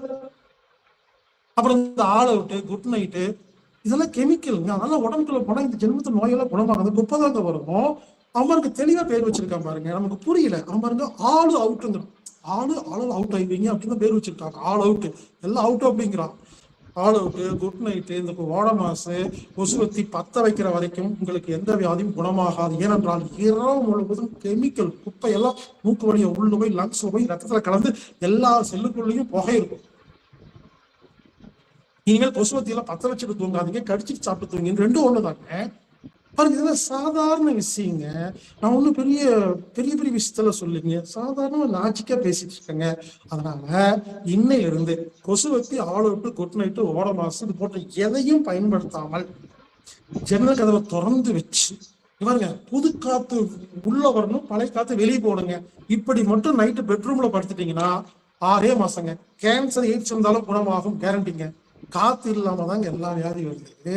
அப்ப என்ன புரிஞ்சுக்குங்க, உடனே ஜன்னலை திறந்து வச்சா கொசு வந்து கடிச்சிடுன்னு சொன்னீங்கன்னா சரி, ஜன்னல் கொசு வலைய மாட்டுங்க. இல்லை நீங்க கொசுவலை 4 பக்கம் கயிறு மாட்டி உள்ள மாட்டுங்க. நான் எப்போ ஒரு கொசுவலை வச்சிருக்கேங்க, கார்ல எப்பவுமே வச்சிருப்பாங்க. நானும் ஊர்ல சுத்திட்டு இருக்கிறேங்க. எந்த லாட்ஜுக்கு எந்த ஊருக்கு போனாலும் நான் ஏசி ரூம் தான் எடுப்பேன், ஜன்னல் அதெல்லாம் திறந்து வைப்பேன். ஒரே ஒரு கொசுவலைங்க வாங்கி வச்சிருக்கேங்க, காட்டன்ல. 4 பேர் கயிறு வச்சிருப்பேன், அங்கெங்கேயும் பார்ப்பேன். எங்கேயாவது பிடிச்சி கட்டிட்டு கீழே போய் படுத்து உள்ள போய் படுத்துக்குங்க. மெனக்கெடுங்க, கொஞ்சம் மெனக்கெட்டா தான் குணமாகுங்க. வீட்டுல தானே இருக்கீங்க, கொசுவலை வாங்கி உள்ள போய் படுங்க, இல்ல ஜன்னல் கொசுவலை அடிங்க. இப்படி காற்றை ஒழுங்கு செய்து விட்டால் நோய்கள் குணமாகும். முதல்ல என்ன சொன்ன, உணவு கழிவுகளாக மாறுகிறது, காற்று கழிவுகளாக மாறுகிறது, அதுக்கப்புறம் தண்ணி கழிவா மாறுது. 4வது தூக்கம். யாரெல்லாம் நிம்மதியா தூங்குறீங்களோ காலைல பாருங்க மலம் ஒழுங்கா கழிவே இருக்காதுங்க. மலச்சிக்கலுக்கு ஒரே காரணம் தூக்கமின்மை. நைட்டு புறந்து படுக்கிறது, டென்ஷனா இருக்கிறது, கண்டதால யோசிச்சுட்டு இருக்கிறது. அப்போ தூக்கம் தான் மருந்து. அப்போ யாரெல்லாம் அந்த மறந்து நிம்மதியா தூங்குறீங்களோ உங்க உடம்பில் கழிவுகள் இருக்காது. அப்போ அந்த மருந்து குழந்தை மாதிரி தூங்குறது எப்படிங்கிறத நான் கத்துக் கொடுக்கிறேன். அதை கேட்டுட்டு நீங்க தூங்கிட்டீங்கன்னா ஆச்சரியமா இருக்குங்க. அப்போ தூக்கம் இல்லை என்பதுதான் வியாதிக்கான காரணம். அடுத்தது உழைப்பு. பாருங்க, ஒரு சில பேர் என்ன பண்ணுவாங்க, நிறைய வேலை செய்வாங்க, ரெஸ்ட் எடுக்க மாட்டாங்க, இவங்களுக்கு எல்லா நோயும் வருங்க. ஒரு சில பேர் எந்த வேலையும் செய்ய மாட்டாங்க, ரெஸ்ட் எடுக்கிறதே முழு நேரம் வேலையா இருப்பாங்க. ரெஸ்ட் எடுத்து டயர்டா ரெஸ்ட் எடுப்பாங்க. புரிஞ்சுக்கங்க, 2 குரூப் இருக்கு ஊர்ல. ஓவரா ரெஸ்ட் எடுக்கிறது, எந்த வேலையும் செய்யறது இல்லை. ஒரு சில பேர் இருக்காங்க ஓவரா வேலை செய்யறது, ரெஸ்ட் எடுக்கிறது இல்லை. இப்படி பாருங்க, 2 பேர் இருக்காங்க. ஒருத்தர் ரெஸ்ட் எடுக்கிறதே வேலையா செய்யறாங்க, ஒருத்தர் வேலை செய்யறதே வேலையா செய்யறாங்க. 2 பேருக்கு வியாதி வருங்க. அப்போ ஒர்க்கு ரெஸ்டோடைய அது பேலன்ஸ் பண்ணும். அதாவது வேலையும் செய்யணும், ரெஸ்ட் எடுக்கணும். இது ஒரு கான்செப்டுங்க. அப்ப என்ன பண்ணணும், ஒரு 2 மணி நேரம் வேலை செஞ்சா 10 நிமிஷம் ரெஸ்ட் எடுக்கணுங்க. நம்ம மறுபடியும் ஜெர்மன் போலாங்க. எங்க அடிக்கடி ஜெர்மன் சொல்றேன்னு நினைக்காதீங்க, இனிமே இவன் ஜெர்மன் போயிட்டு வந்துட்டான் பீத்திக்கிறேன்னு நினைச்சுக்காதீங்க.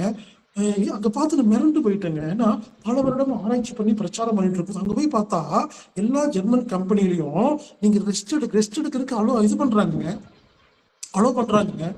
இப்போ ஜெர்மன்ல இருக்கிற எந்த ஒரு கம்பெனியா இருந்தாலும் எந்த ஒரு கால் டாக்ஸி டிரைவர் கூட லைனை ரொம்ப தூரம் ஓட்ட மாட்டாருங்க. ஒரு 2 hours ஓட்டினாருன்னா எக்ஸ்கியூஸ் மீ கொஞ்சம் ரெஸ்ட் உட்காந்து பாருங்க. கம்பெனில எல்லாம் ஒரு தொழிலாளி உட்கார்ந்து இருப்பாருங்க. மேனேஜரை பார்த்து பயந்து வேலை செய்ய மாட்டாருங்க. மேனேஜர் வரும்போது, ஓனர் வரும்போது உட்கார்ந்து இருப்பாரு. ஏன்னு கேட்டா ரெஸ்ட் அப்படிங்கிறாங்க. ரெஸ்ட் எடுக்கிறதுக்கு கத்து கொடுத்துருக்காங்க யூரோப் நாடுகள்ல. நம்ம ஊர்ல ரெஸ்ட்ங்கிறதே கிடையாதுங்க, யாருமே ரெஸ்ட் எடுக்கிறது இல்லைங்க. புரிஞ்சுக்குங்க, ஓய்வு எடுக்கும் பொழுது மட்டும்தான் உடல் தன்னை தானே குணப்படுத்தும். ஆமாங்க, ஓய்வு யாருமே எடுக்கிறது இல்லைங்க. முதல்ல ஓய்வுன்னா என்னன்னு யாருக்குமே தெரியலீங்க. நம்ம ஊர்ல ரெஸ்ட் ரூம் அப்படின்னு வச்சிருப்பாங்க, அது வந்து டாய்லெட். எனக்கு புரியல, ரெஸ்ட் எடுக்கிற ரூம்ங்கிறது ரெஸ்ட் ரூம். அப்போ நம்மள எவனோ ஒருத்தன் ஏமாத்திருக்கான். ரெஸ்ட் ரூம் அப்படின்னு ஒரு ரூம் இருக்கு, அங்க போய் பார்த்தா யூரின் மலம் போறதுக்கு இருக்குதுங்க. அதுக்கு பேர் எப்படிங்க ரெஸ்ட் ரூம் வைக்க முடியும்? ரெஸ்ட் ரூம்னா சேர் இருக்கணும், பெட் இருக்கணும், உட்காரணும், படுக்கணும், ரெஸ்ட் எடுக்கணுங்க. அப்ப நம்மளை யாரோ ஏமாத்தி ரெஸ்ட் ரூம் அப்படின்னா நீ பாத்ரூம் போயிட்டு மறுபடியும் வேலை செய்ய சொல்லி ஏமாத்திட்டு இருக்காங்க. புரிச்சுக்கீங்க, ரெஸ்ட் எடுத்த எல்லாமே குணமாயிருங்க. யாருக்குமே ரெஸ்ட் எடுக்கவே தெரியலைங்க, யாருக்குமே தூங்க தெரியலைங்க. அப்ப நான் என்ன சொல்ல வரேன்னா, உடம்புல கழிவு வர்றதுக்கு 6 காரணங்கள்.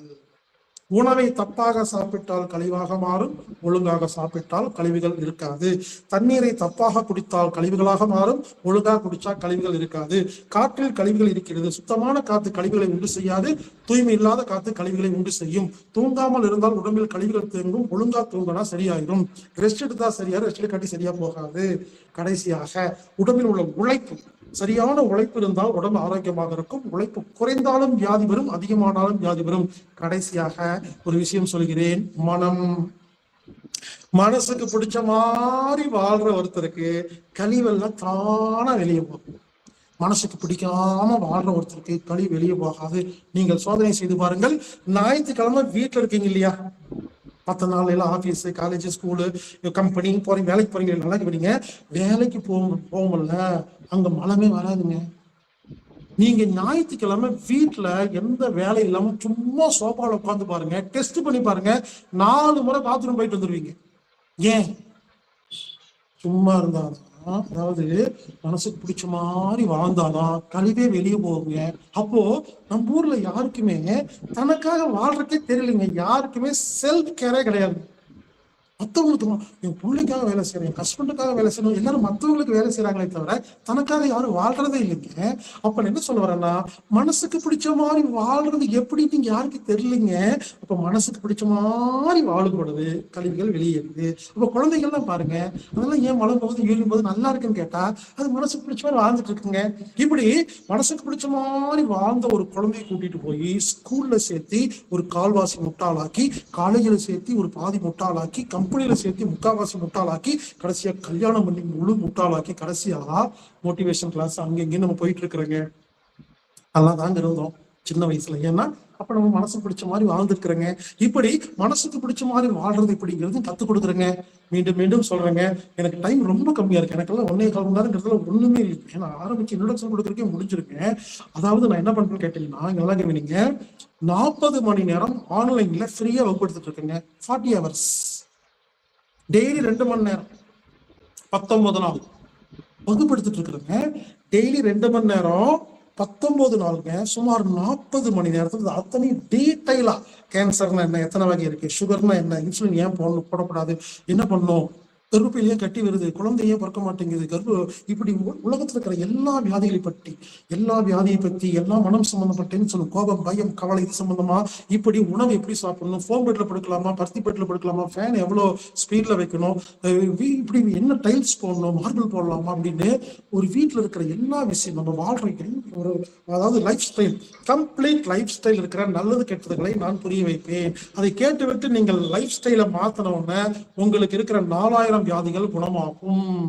இப்படி நான் இதெல்லாம் ரிசர்ச் பண்ணி கண்டுபிடிச்சோன்னே என்ன பண்ணேன்னா, ஒரு நாளைக்கு 2 மணி நேரங்க, மொத்தம் 19 நாள் 19 days ஆன்லைன் கிளாஸ் நடத்திட்டு இருந்தேங்க.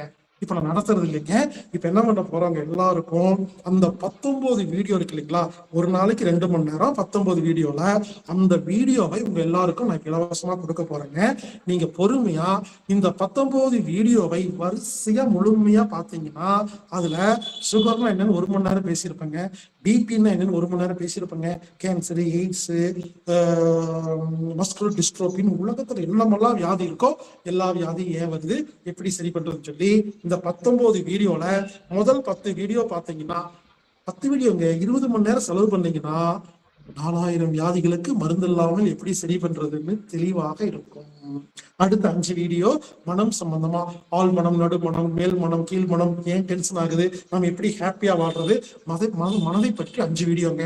10 வீடியோ ஹெல்த், 5 வீடியோ மனசு, 1 எஜுகேஷன், 1 அரசியல், பங்குச்சந்தை, விதைகள், விவசாயம், சமையல், இப்படின்னு ஒரு மனிதன் வாழ்வதற்கு தேவையான எல்லா விஷயத்தையும் ஒரு 19 வீடியோவில் நான் வைத்திருக்கிறேன். இது இலவசம். 19 வீடியோங்க.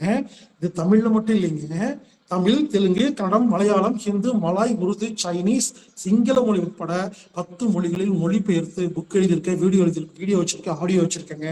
இந்த 10 மொழியில் இருக்கிற இந்த எல்லாமே உங்களுக்கு ஒரு மலையாளியா இருந்தா நீங்க மலையாளத்துல இருக்கிற ஆடியோ வீடியோ கேட்கலாம். நீங்க கன்னடா இருந்தா கன்னடால புக் இருக்குதுங்க. நீங்க சிங்கப்பூர் மலேசியால இருந்தா மலாய் லாங்குவேஜ்ல புக் இருக்குதுங்க. இப்படி 9-10 மொழிகள்ல நான் சொல்ல வேண்டிய எல்லா விஷயத்தையும் ஆடியோ வீடியோ புக்கா கன்வெர்ட் பண்ணி வச்சுக்கிட்டு இலவசமா கொடுத்துட்டு இருக்குங்க. அதனால உங்க எல்லாருக்கும் நான் வேண்டி கேட்டுக்கிறேன், தயவு செய்து நான் உங்கள்கிட்ட ஃபீஸ் கேட்கல, என்னை பாருங்கன்னு சொல்லல, எந்த ஒரு மருந்து மாத்திரையும் விற்கல. 20 வருடமாக முழுமையாக இந்த பிரச்சாரம் பண்ணிட்டு இருக்கேன். எனவே உங்க அனைவருக்கும் எனக்கு வேண்டுகோள் என்னன்னா, தயவு செய்து அந்த 19 வீடியோவை வரிசையாக ஒரு முறை பார்க்க வேண்டும் என்பது எனது கோரிக்கை. இந்த 19 வீடியோ உங்களுக்கு வேணும்னா நீங்க என்ன செய்யணும்னா, ஒரு இமெயில் ஐடி வச்சிருக்கேன். இந்த இமெயில் கேள்வியெல்லாம் கேட்டால் பதில் சொல்ல மாட்டாங்க. இது ஒரு ஆட்டோமேட்டிக் மெயிலுங்க. இந்த இமெயிலுக்கு ஹலோ ஹாய் குட் மார்னிங் ஏதாவது ஒரு அனுப்பிச்சிங்கன்னா, இப்போ ஆஃபீஸில் லீவ் போட்டுட்டு நம்ம போகும்போது ஆட்டோமேட்டிக்காக பதில் போகிற மாதிரி செட் பண்ணியிருப்போம் இல்லைங்களா, அந்த மாதிரி ஒரு இமெயில் வச்சிருக்கேங்க. அந்த மெயிலுக்கு ஹாய் ஹலோ வாழ்க வளமுடன் குட் மார்னிங் ஏதாவது ஒரு மெயில் அனுப்பிச்சிங்கன்னா ஆட்டோமேட்டிக்காக வருங்க. அது செட் பண்ணி வச்சிருக்கேன். அது கேள்வியெல்லாம் கேட்காதீங்க. கேள்வி கேட்கறதுக்கு வேற இமெயில் ஐடி சொல்றேன். இப்போ நான் கொடுக்குற இமெயில் ஐடி ஆட்டோமேட்டிக் மெயில். அதுக்கு நீங்க மெயில் அனுப்பிச்சிங்கன்னா 19 வீடியோ வரும். 9 பல மொழிகள் இல்லைங்க.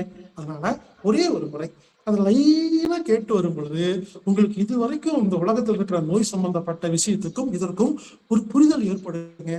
இது மட்டும் நீங்க பார்த்துட்டீங்கன்னா சுகருங்க கேரண்டிங்க. யாருக்கு சர்க்கரை வியாதியாலும் குணப்படுத்த முடியுங்க. சர்க்கரை வியாதியை குணப்படுத்த முடியாது என்று யாராவது சொன்னால் அவர்களுக்கு உடம்பு சம்பந்தப்பட்ட அடிப்படை அறிவில்லை என்று சொல்வேன். கேன்சரை குணப்படுத்த முடியாது என்று சொன்னால் அவர்களுக்கு உடம்பு பத்தி தெரியலதாங்க நான் சொல்லுவேன். ஏன்னா கடந்த 20 வருஷத்துல சர்க்கரை வியாதி குணப்படுத்தவங்க மட்டுமே லட்சக்கணக்கான பேர் இருக்காங்க. கேன்சர் குணமானவங்க ஆயிரக்கணக்கான பேர் இருக்காங்க. யாருக்குன்னா ஃபீஸ் வாங்குறது இல்லைங்க, எல்லாமே ஃப்ரீங்க. யோசிச்சு பாருங்க. மீண்டும் சொல்றேங்க, நான் ஃபீஸ் வாங்கல, நான் நேர்ல பார்க்க வேண்டாம், நான் நாடி பார்க்கல, மருந்து கொடுக்கல, ஒன்றும் பண்ணலைங்க. ஒரு 19 வீடியோங்க, அது கெஞ்சி கொடுக்குறங்க பாருங்க. உன்னதுக்கு நான் பேசிட்டு இருக்கேன். எனவே இந்த 19 வீடியோவை வரிசையாக பார்க்குமாறு கேட்டுக்கொள்கிறேன். அதோட இமெயில் ஐடி என்னன்னு கேட்டீங்கன்னா onestone9mango@gmail.com.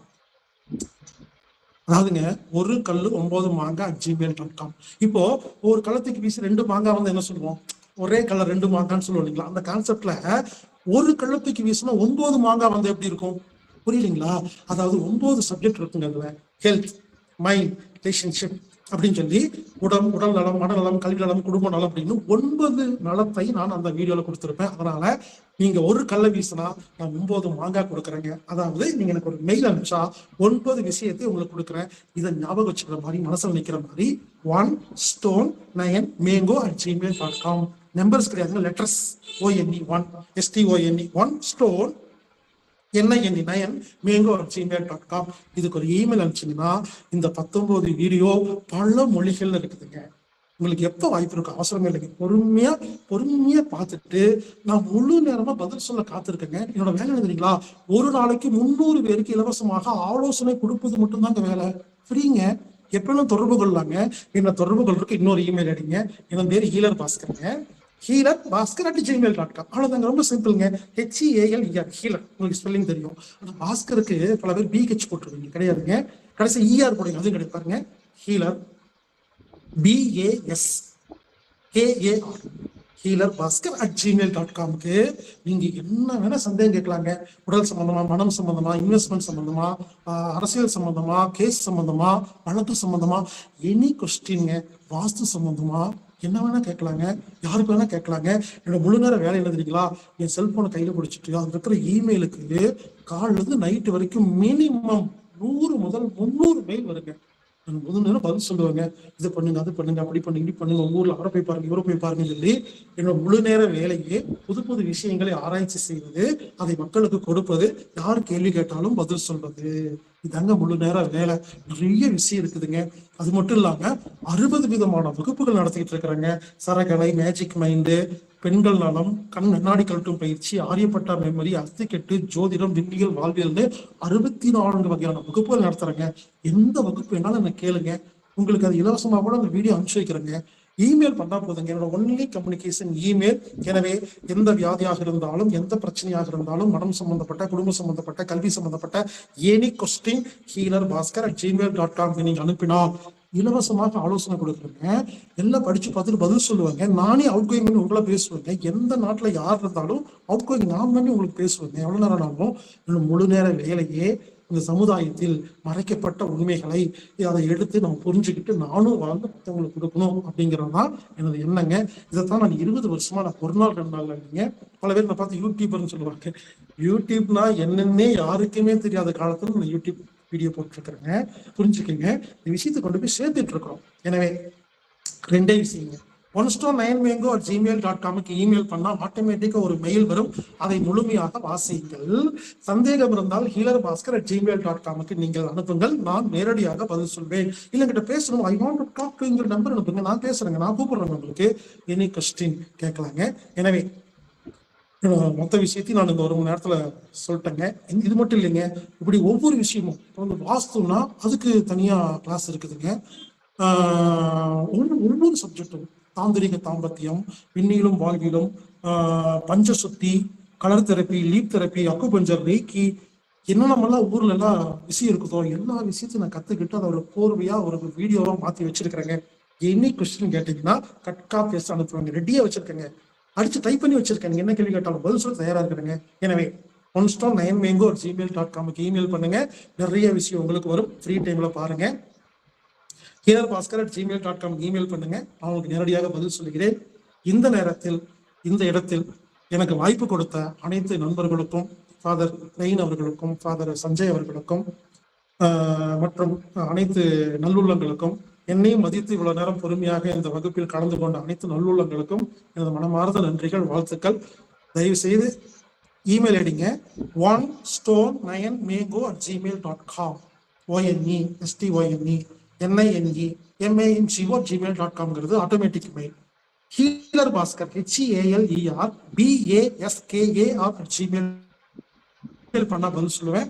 எனவே இந்த வகுப்பை நான் இதோடு நிறைவுக்கு கொண்டு வருகிறேன். இந்த வாய்ப்பை கொடுத்த அனைவருக்கும் நன்றி. எனக்கு இன்னும் 6 மணி நேரம் டைம் கொடுத்தாலும் ஒரு சப்ஜெக்ட் எடுத்து நம்ம மெதுவா பொறுமையா பேச முடியும். இருந்தாலும் வீடியோ கொடுக்குறேன், நீங்க பாருங்க. இது வரைக்கும் நான் கடந்த 20 வருடமாக உலகில் பல இடங்களுக்கு நேரடியா போய் நிகழ்ச்சி நடத்தியிருக்கிறேன். எங்கேயுமே நான் ஃபீஸ் வாங்கினது இல்லை. கூப்பிட்டா வருவேன், நான் வந்து எவ்வளவு நேரம் பேசுவேன், கிளம்பி போவேன். ஒருவேளை அவங்க ஏதாவது கொடுத்தா நன்கொடையா கொடுத்தா மட்டும்தான் வாய்க்குவேனே தவிர இது வரைக்கும் எந்த ஊர்ல, எந்த காலேஜ்ல, எந்த ஃபங்க்ஷனுக்கு நான் போயும் எனக்கு இவ்வளவு ஃபீஸ் வேணும் அப்படின்னு கேட்டது இல்லைங்க. முழு நேரமாக இது எப்படியாவது கொண்டு போய் மக்கள்கிட்ட சேர்த்தணும் அப்படிங்கறதுக்காக நான் பண்ணிட்டு இருக்கேன். ஏன்னா நான் உடம்பால பாதிச்சேன், ரொம்ப கஷ்டப்பட்டேன். அது இதை எப்படியாவது சேர்த்தணும் அப்படிங்கிறதா எனது நோக்கம். மீண்டும் இந்த நிகழ்ச்சிக்கு எனக்கு வாய்ப்பு கொடுத்த அனைத்து நல்லுள்ளங்களுக்கும் நன்றி. இவ்வளவு பொறுமையா கேட்ட உங்க அனைவருக்கும் நன்றி. நீங்க எப்ப வேணாலும் நான் தொடர்பு கொள்ளலாம். healerbaskar@gmail.com.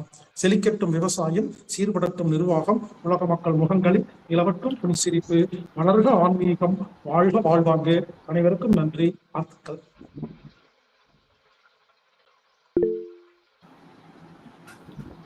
Thank you so much, sir, for that enlightening and thought-provoking session. So we will now open the floor for a brief question and answer. If any of you have questions, please feel to raise your hand or type them in the chat.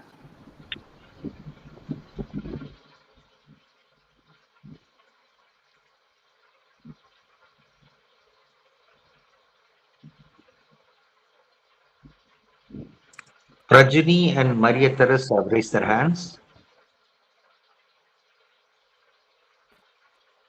மாலை வணக்கம் ஐயா அவர்களே. வணக்கம். என் பேர் வந்து பிரஜினி. நான் வந்து corona lockdown காலத்துல இருந்தே ஹீலர் பாஸ்கர் உங்களோட யூடியூப் வீடியோ எல்லாம் பார்ப்பேன். அப்போ வந்து லாக்டவுன் டைம்ல வந்து வீட்டுல சும்மா இருப்பேன், ஸ்கூல்ல லீவு, எப்படி மெடிடேஷன் பண்றது, அதே மாதிரி நம்ம உடம்புக்கு எப்படி குளிக்கிறது, நீங்க சொல்ற ஒவ்வொரு வீடியோவுமே நான் வந்து பார்ப்பேன். எனக்கு தெரிஞ்ச யோகா டாக்டர் ஒருத்தவங்க இருக்காங்க, அவங்க வந்து உங்க கூட கேம்ப்ல 2 days இருந்ததாகவும் உங்களை பத்தி எப்பயுமே சொல்லிட்டே இருப்பாங்க. ஸோ அவங்க மூலியமா தான் உங்களை பத்தி எனக்கு தெரிய வந்தது. இதுதான் என்னோட ஃபர்ஸ்ட் கிளாஸ் உங்களை வந்து இந்த மாதிரி பாக்குறது. நீங்க சொன்ன ஒவ்வொரு பாயிண்ட்டுமே வந்து பாத்தீங்கன்னா ரொம்ப சூப்பரா எனக்கு புரிஞ்சது. இப்ப எனக்கு இருக்கிற கொஸ்டின் என்னன்னா, இப்போ நம்ம வந்து ஸ்வெட் ஆகும் போது வந்து பாத்தீங்கன்னா அது நம்ம கழிவை வெளியேற்றதுக்காக தான் ஸ்வெட் ஆகுதுன்னு சொல்றீங்க. அந்த மாதிரி ஸ்வெட் ஆகுற டைம்ல வந்து பாத்தீங்கன்னா நம்ம குளிக்கலாமா, குளிக்கிறது நல்லதா அப்படின்ற மாதிரி? மன்னிக்கணுங்க, வேர்வை வருந்தாவே கழிவு நீக்கம் கிடையாது. என்ன சொல், வேர்வையில ஸ்மெல் வந்தாதான் கழிவு நீக்கம். வேர்வை வரதுங்கிறது டெம்பரேச்சர் ஒழுங்கு பண்றது. நம்ம இன்னர் டெம்பரேச்சர் பாடி வந்து 37 டிகிரி இருக்கணுங்க. அது அதிகமானா வேர்வை புரிஞ்சுக்கங்க. வேர்வை வர்றது நல்லதுங்கிறங்க, தப்பு இல்லை. ஸோ வேர்வையை நீங்க டிசீஸா நினைக்க வேண்டாம். வேர்வை வரும்போது மோந்து பாத்தீங்கன்னா ஸ்மெல் இருந்தா வேர்வை டிசீஸ் இல்லை. இது நம்மள வந்து டெம்பரேச்சர் ஒழுங்கு பண்றதுக்காக வருது. வரும்பொழுது குப்பை வெளியே வருது, அப்படி புரிஞ்சுக்கணுமே தவிர மற்றபடி ஒண்ணும் கிடையாது. வேர்வை வந்து உடனே குளிக்கக்கூடாதுங்க. வேர்வை வந்துச்சுன்னா முதல்ல ரெஸ்ட் எடுக்கணும். அந்த வேர்வை தானா காஞ்சிடும், அதுக்கப்புறம் நீங்க குளிக்கலாம். நன்றி ஐயா. நன்றி.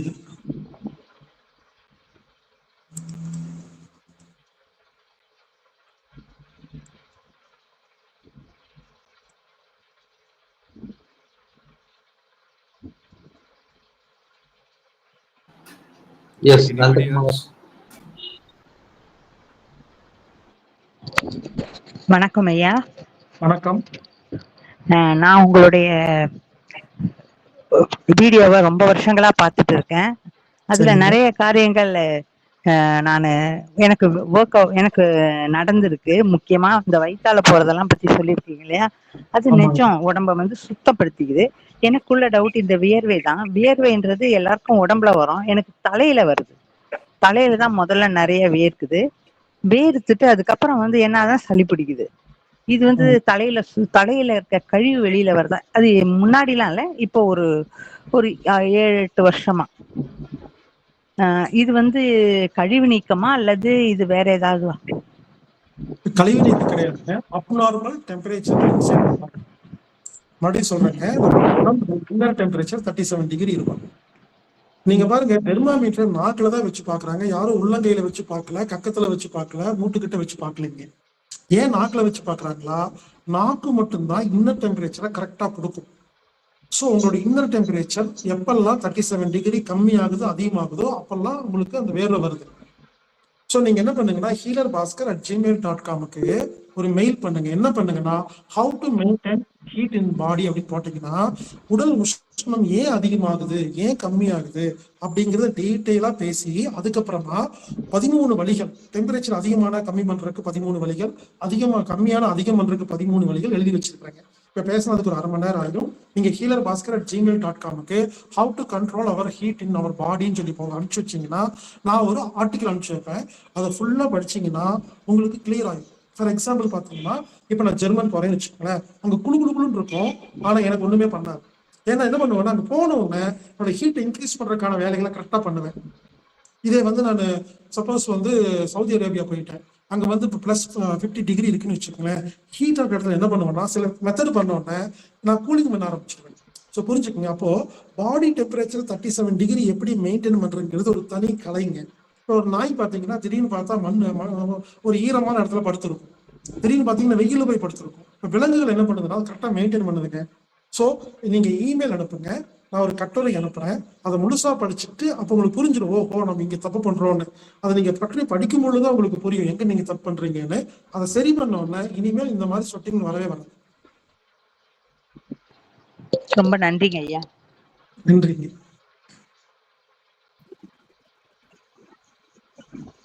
யார் கேள்வி வைக்கிறீங்களோ எடுக்கலாம். Anybody else?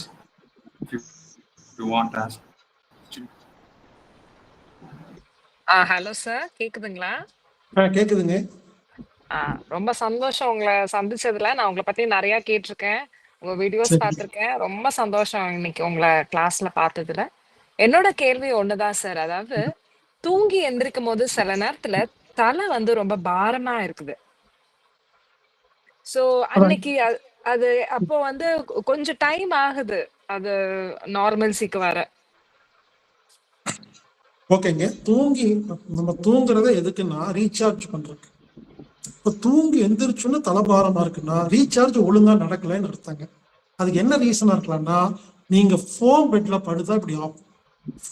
ஃபோம்ல வந்து நைலான் பஞ்சு, ரெக்ஸின் இதெல்லாம் வந்து உடம்புக்கு டேஞ்சருங்க. ஆக்சுவலா நம்ம ஊர்ல இருக்கிற எல்லா ஃபோம் பெட்டை எரிச்சுட்டாவே எல்லா நோயும் குணமாயிருக்கேன். எப்பவுமே பருத்தி பஞ்சு, காட்டன் பஞ்சு பெட்ல தான் படுக்கணும், இல்லை இலவம் பஞ்சு பெட்ல தான் படுக்கணும். மறுபடியும் பிரான்ஸ்க்கு போவாங்க, நீங்க பாண்டிச்சேரி போங்க, பாண்டிச்சேரி நிறைய ஹோட்டல்ஸ் இருக்கும், அங்க ஃபாரினர்ஸ் வருவாங்க, குறிப்பா பிரான்ஸ்ல இருந்து வருவாங்க. ஃபோம் பெட் இருக்கிற ஒரு ஹோட்டல்ல புக் பண்ணவே மாட்டாங்க, வந்து பார்ப்பாங்க பெட் இருந்தா வேற மாதிரி போயிடுவாங்க. அப்போ பாண்டிச்சேரியில பிரான்ஸ்ல இருந்து வரவங்க என்ன பண்ணுவாங்கன்னா, ஒரு ஹோட்டலுக்குள்ள வந்தோன்னா வெள்ளை லைட் எரிஞ்சா அங்க தங்க மாட்டாங்க, எல்லோ லைட் இருந்து தங்குவாங்க. எல்லோ லைட் இருக்கணும், வெள்ளை லைட் இருக்கக்கூடாது, ஃபோம் பெட் இருக்கக்கூடாது, காட்டன் பெட் இருக்கணும். அது அமுத்துனா கீழே போகக்கூடாது. அப்போ ஃபோம்ல எவ்வளவு குஷன் அதிகமா இருக்கும், நோய்ங்க ஹார்டா இருக்கணும். அப்ப அது பெட் எப்படி இருக்கணும், தலங்காணி எப்படி இருக்கணும், நீங்க பெட்ஷீட் தலையோட போத்தி படுக்கிறீங்களா, ஏசி போட்டு படுக்கிறீங்களா, ஃபேன் 5ல வச்சு மூச்சுக்கு நேரம் காத்தடிக்கிறீங்களா, நீங்க குப்புறப்படுத்து லங்ஸ் காத்து போகாம படுக்கிறீங்களா, இப்படி நிறைய விஷயம் இருக்குதுங்க. அதான் சொல்றேங்க, இந்த 19 வீடியோ பார்க்கும் பொழுது அதுல தூக்கத்தை பத்தி, பெட்ரூமை பத்தி பேசியிருப்பேன். அது ஒவ்வொன்றா கேட்க கேட்க கேட்க கேட்க நீங்க எந்த இடத்துல மிஸ் பண்றீங்க அப்படிங்கறது தெரிஞ்சிடும். அதை சரி பண்ண உடனே இனிமேல் நைட் ஆக்சுவலாங்க தூங்கி எந்திரிச்சா ஃப்ரெஷ்ஷா இருக்கும். அப்போ நம்ம ஒழுங்கா தூக்கத்தை கையாண்டு இருக்கோம்னு அர்த்தங்க. எனக்கு தெரியல நீங்க எந்த மாதிரி அந்த பெட்ரூம் எப்படி இருக்கு, நீங்க எப்படி தூங்குறீங்க, எத்தனை மணிக்கு தூங்குறீங்க, நைட்டு டீ சாப்பிட்டு தூங்குறீங்களா, இதெல்லாம் தெரியலீங்க. அதனால உங்களுக்கு நான் கேட்டு தெரிஞ்சுக்கிறத விட நீங்க 19 வீடியோ லைனா பார்க்கும் பொழுது நீங்க எங்க மிஸ் பண்றீங்கன்னு உங்களுக்கு தெரிஞ்சிடும். அதை சரி பண்ண உடனே இனிமேல் தூங்கி இருந்துச்சா ஃப்ரெஷ்ஷாக இருக்கும். ரொம்ப நன்றி ஐயா. தேங்க்யூ. நன்றி நன்றி.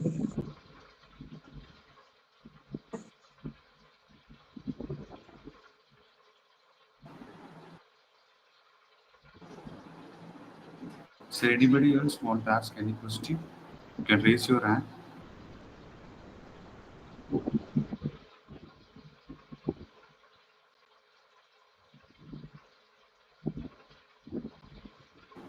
Or else we will conclude the session.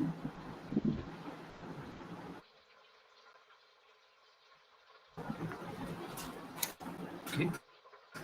So on behalf of organizing committee, I extend our heartfelt thanks to sharing wisdom and practical insights. Your words have truly led us to reflect on our care for our physical health in daily life. A sincere thanks to faculty members and participants for an active involvement this evening. Let's continue to apply these principles and lead healthier, happier lives. Thank you all and have a great evening ahead. Thank you. வணக்கம். வாழ்க வாழ்க. நன்றி. Thank you very much sir.